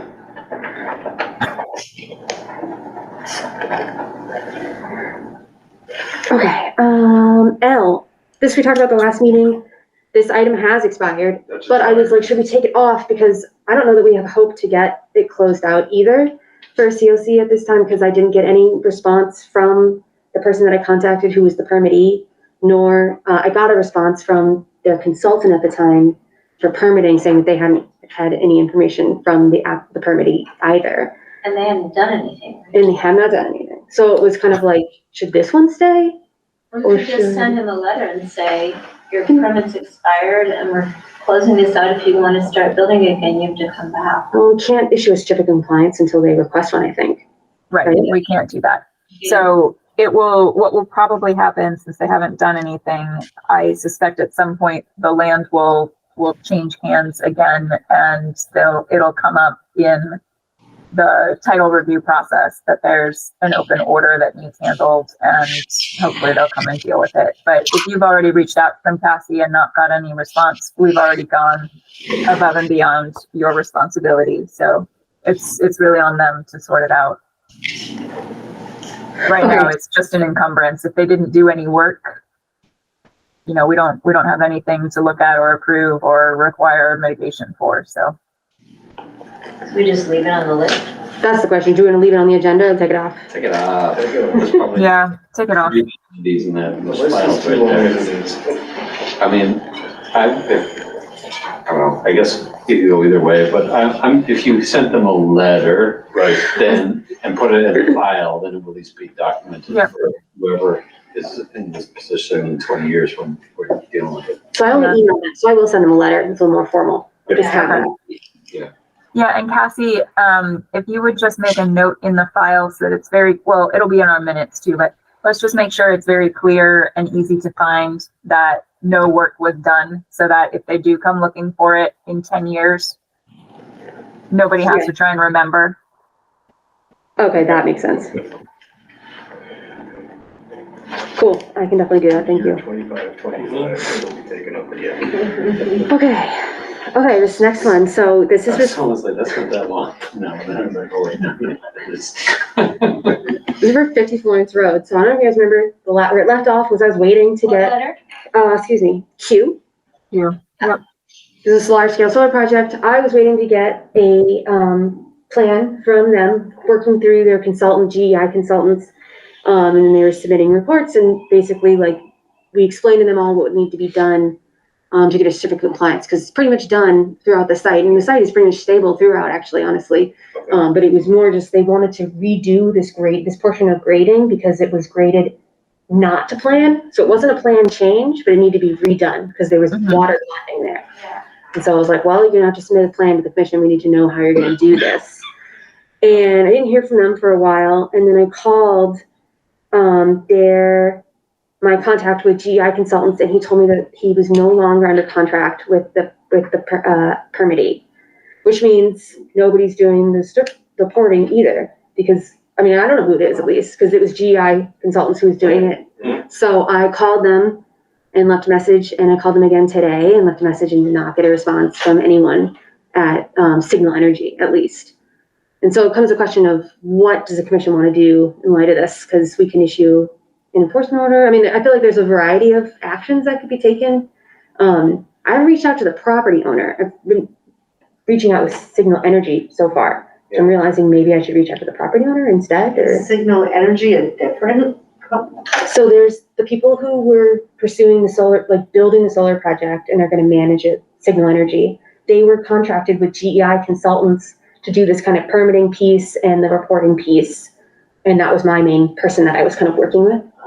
And yeah, Cassie, responsibility lies with the property owner. They're the permit holder, so reach out to them. So we never allowed them to suspend reporting, correct? Correct. Then I would also let them know, well, if you can get someone on the phone, tell them that we're going to be issuing an enforcement order, I would say. And if not, then we should just issue one in writing, because they're clearly not in compliance if they're not completing their. Okay, so we want to do letter threatening enforcement order first, then enforcement order if we don't get a response? Yeah, like, letter to the property owner indicating that enforcement may be occurring and then followed by enforcement. So I'll send it to the property owner, and if it's okay, I will also send it digitally to the Signal Energy people. Does that sound reasonable, or should I just send it? Yeah, that's fine. Okay. That's reasonable. Yeah. Beacon Solar is a subsidiary of Signal Energy. I think so. I don't really know, technically. It's really hard. With these solar projects, there's a lot of people involved, but those two pieces, Signal Energy and GEI, seem to be the big players kind of out there currently, managing it. So, okay, let me just write this down. I'll send a letter to the property owner and send it to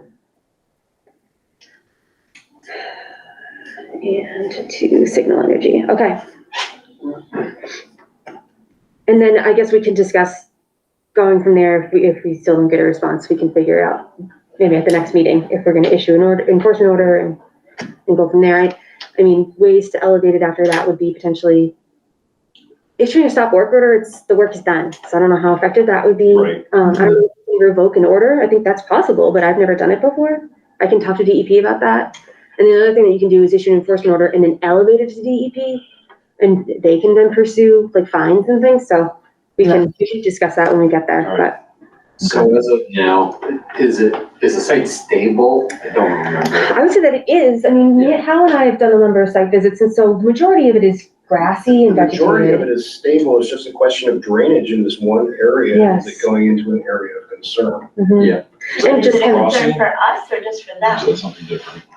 we want to make sure that the work is done, one, that it's reported, and that it is done in a way that remains in compliance, because that ponding water, they were going to need to de-water that somehow.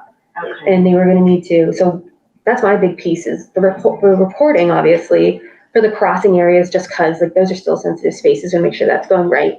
But then also for the work that they wanted to do for regrading that one space, what This is. is where they were gonna build this swale.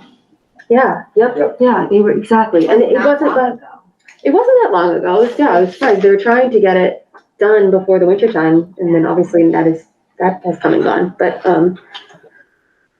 so I will do that though, yeah. Somebody's contract ran out. I don't know, yeah, it was a little cryptic when I talked to GEI on the phone. He was like, I can't talk about this anymore because not contracted. Jeez, okay. I will do that. I'll keep you an update next meeting. Okay, that was it for projects, unless anybody else has anything that they're curious about.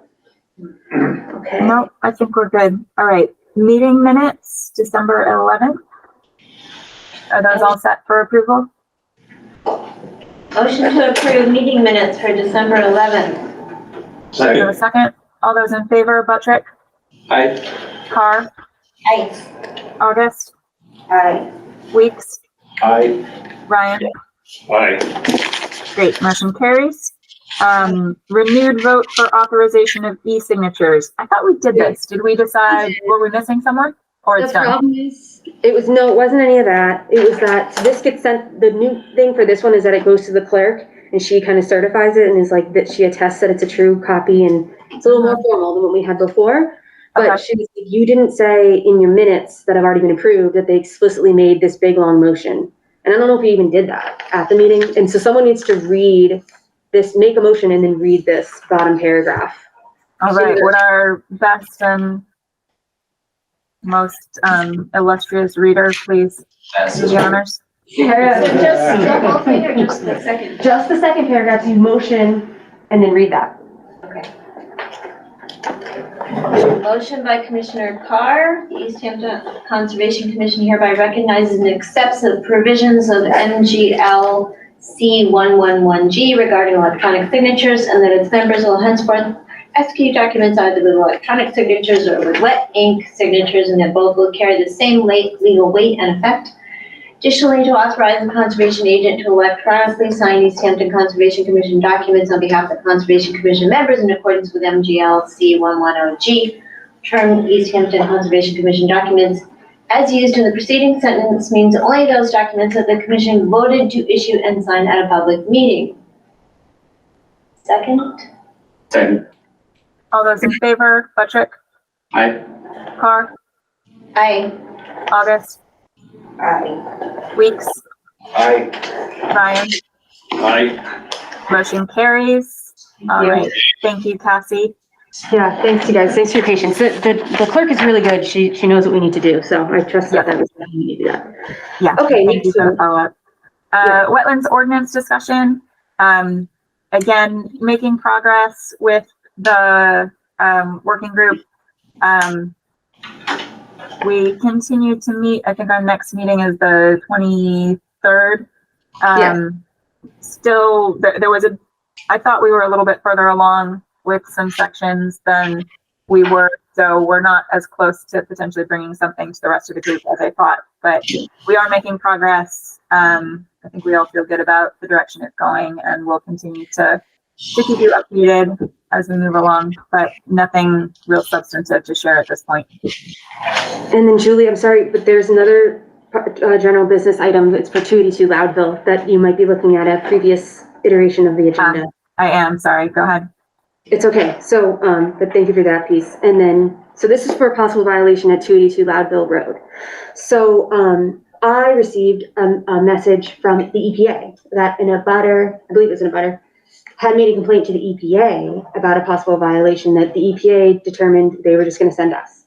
And so, they were concerned about two things. One, that there was some illicit dumping happening on the property, and then also that there was erosion happening on the property that could be subject to an enforcement, be considered a violation. So I did a site visit on December 19th with the city planner, and I did see where they saw that there was really old dumped material. It seemed to me like it was very old. One of them is like a Model T. It's like bumped up against a tree. And then other pieces of metal, it really looks like that. And then other pieces of metal and glass, but not like huge mounds of it. It's kind of embedded. And so if I can show the pictures here in a second. Detroit riprap. It looked old. So, Detroit riprap. So on the slope. Yeah. And I didn't see any evidence of like tire tracks out there recently dumping it. That's just my assessment. The other piece though for the erosion is that the eroded area is quite large and looks very similar to what we'd seen at 298 Loudville.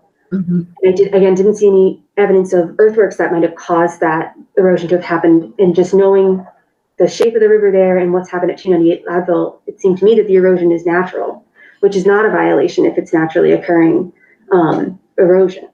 Mm-hmm. And I talked to DEP about it, and he agreed that like natural erosion is not something that the commission can issue an enforcement order for. And then for the dumping, the circuit rider made the point that it's the burden of proof is on the commission that the dumping occurred either, well, one, when the enforcement, like he was like, what if the dumping happened before the WPA existed? And I was like, right. Oh, okay. So I don't have a way to date the dumping to know when it happened. And so that's one piece of it. And then also there was the cautioning of if the material was to be removed, particularly the Model T, like the big car, you wouldn't want to do anything that would further destabilize it. Cause a bigger problem. Yeah, like especially if it's embedded in the slope. So that if there was going to be any cleanup work, they would need to file for another permit to do that work. To do the removal work to make sure it's done in a way that's safe and wouldn't jeopardize the slope. Mm-hmm. I responded to the EPA, my findings describing all that, and they said, you know, thanks for sharing that with us. Like it's in the commission's hands. There's no action that the EPA needs. Like they turned to us. So that piece of it, we don't need to do anything else with the EPA. And then now the question is to the commission as to whether they want to pursue anything for the dumping for the violation. And I you know, it's just, when I was speaking to the DEP, it'd be kind of hard, I guess, is the way to say it, which isn't necessarily a good reason not to do it, but I don't know if we would be able to overcome that burden of proof necessarily. I can share a picture with you. Yeah. I can. don't think that we can, Cassie. And I mean, it's an unfortunate truth that rivers and wetlands were historically away, and that's just where things got dumped. And if it's been there for decades, there's really nothing that we can do about it unless somebody is looking to have redevelopment in the riverfront, and then we could institute some kind of action as improvement to the riverfront area, and we could ask them to do something.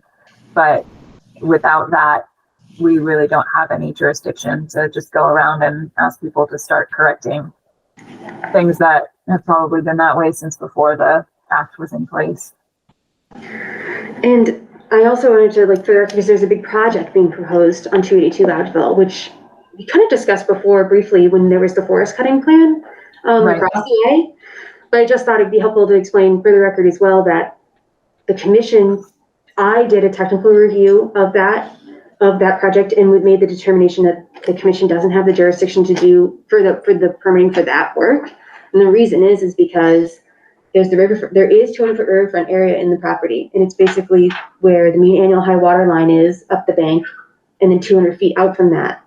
Where the project measured 200 feet out from was from the top of the bank, and then they did 200 feet out, and then aren't doing any work before closer than that. So they've kind of gone above and beyond to be outside of 200 foot, because of course my main concern was these slopes and the unstableness in the building, anything near them or stormwater structures. So they've shifted everything outside of the 200-foot riverfront area, which is the only type of jurisdictional area that we would have had to require a permit be obtained for that project. So I conferred with the chair on that, and it seemed to be, it's not something that we can make them come to a permit for. Can you just, I'm thinking, I got some noodle in my noodle, I can bring it up and the maps thing. Yes, on Mass Mapper? Yeah. Yes. Hold on just a second. I'll share my screen here. Don't show.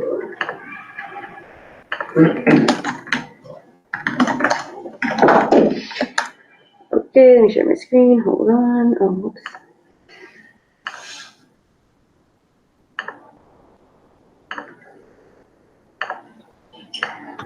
Okay, where do you want me to be?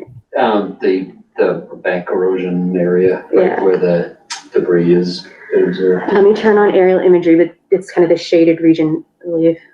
Let's see. Sometimes 2019 is better because there's less foliage. They're both pretty hard to see. Is that better one? Yeah, can you zoom out just a little, well, like maybe a little more.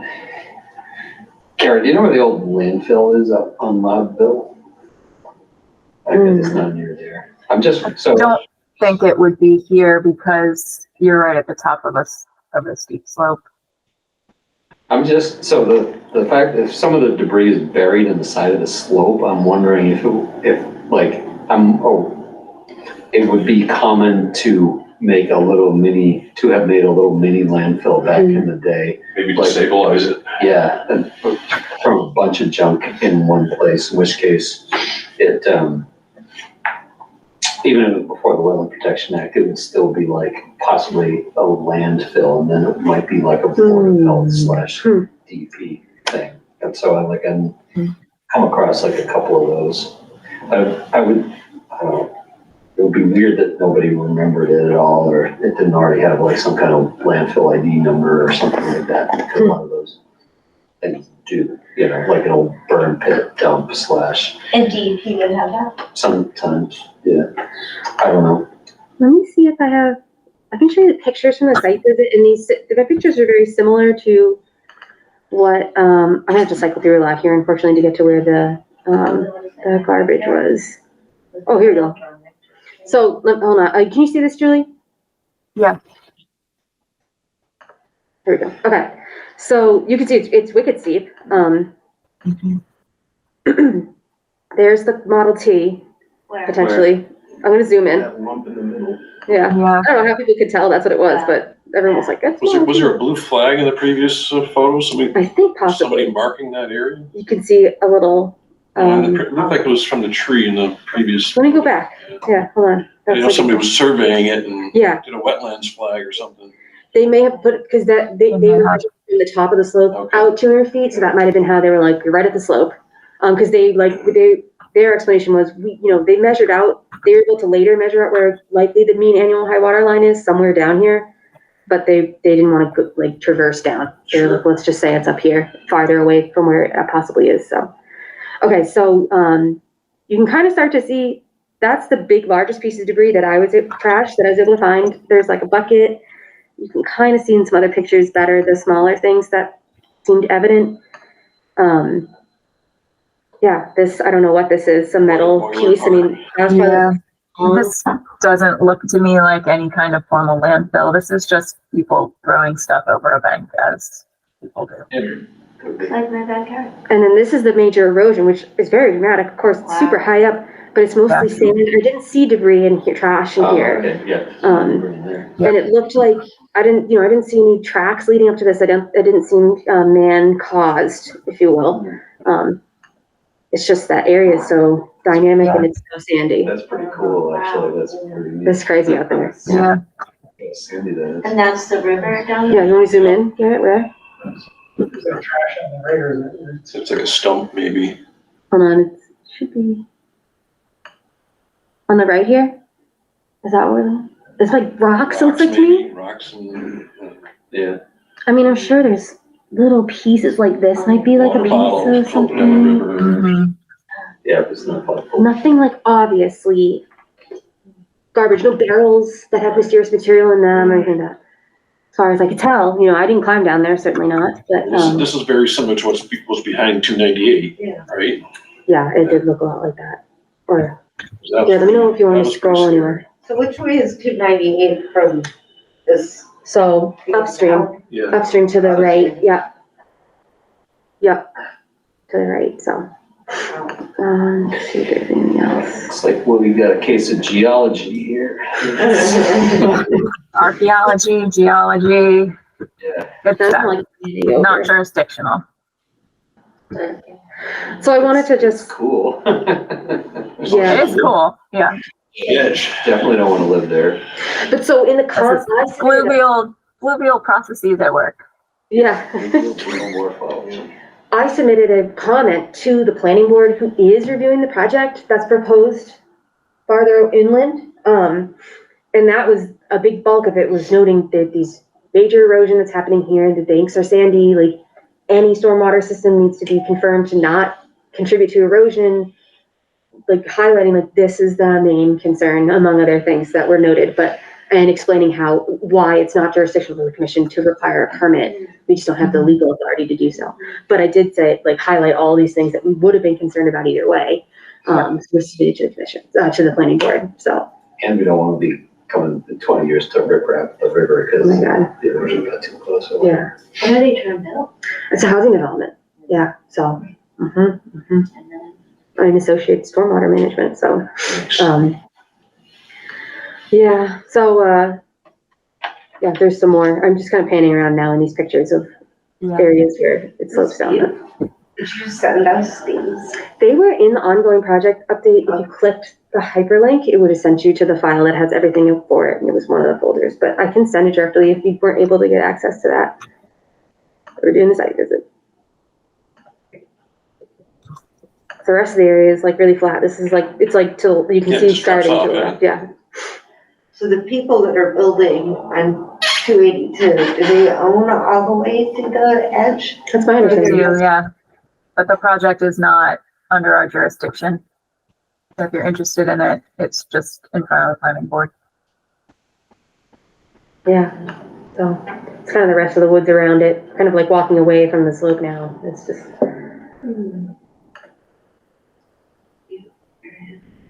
Yeah, there was tracks, but this is when they went out there to do test pitting. This is farther away from the site. This is not, now we're walking towards the inside because I want to get pictures of the whole site. I can go through the rest of you if you want, because I did the whole property, but areas where they did test pits and things. Yeah. So yeah, hopefully that, I just wanted that to, I guess, one, make a determination if the commission wanted to pursue anything for enforcement or if they do not intend to do that. And then two, explain the review that we did that I did for the project that is proposed. It doesn't look like dumping. No. Everyone in agreement? Nothing to do here? Okay, good. Is there anything else, Cassie? That was it. Yay. All right. A motion, perhaps? Second. All those in favor, Buttrick, Aye. Carr, Aye. August, Aye. Weeks, Aye. Ryan? Aye. Thank you all. It is 8:34. We are adjourning this meeting of the Easthampton Conservation Commission, and our next meeting, help me out, I believe is January 22nd. 22. Correct. 22nd at 6 p.m. Thank you, everybody. This government meeting is brought to you by Eastworks and our local cable subscribers.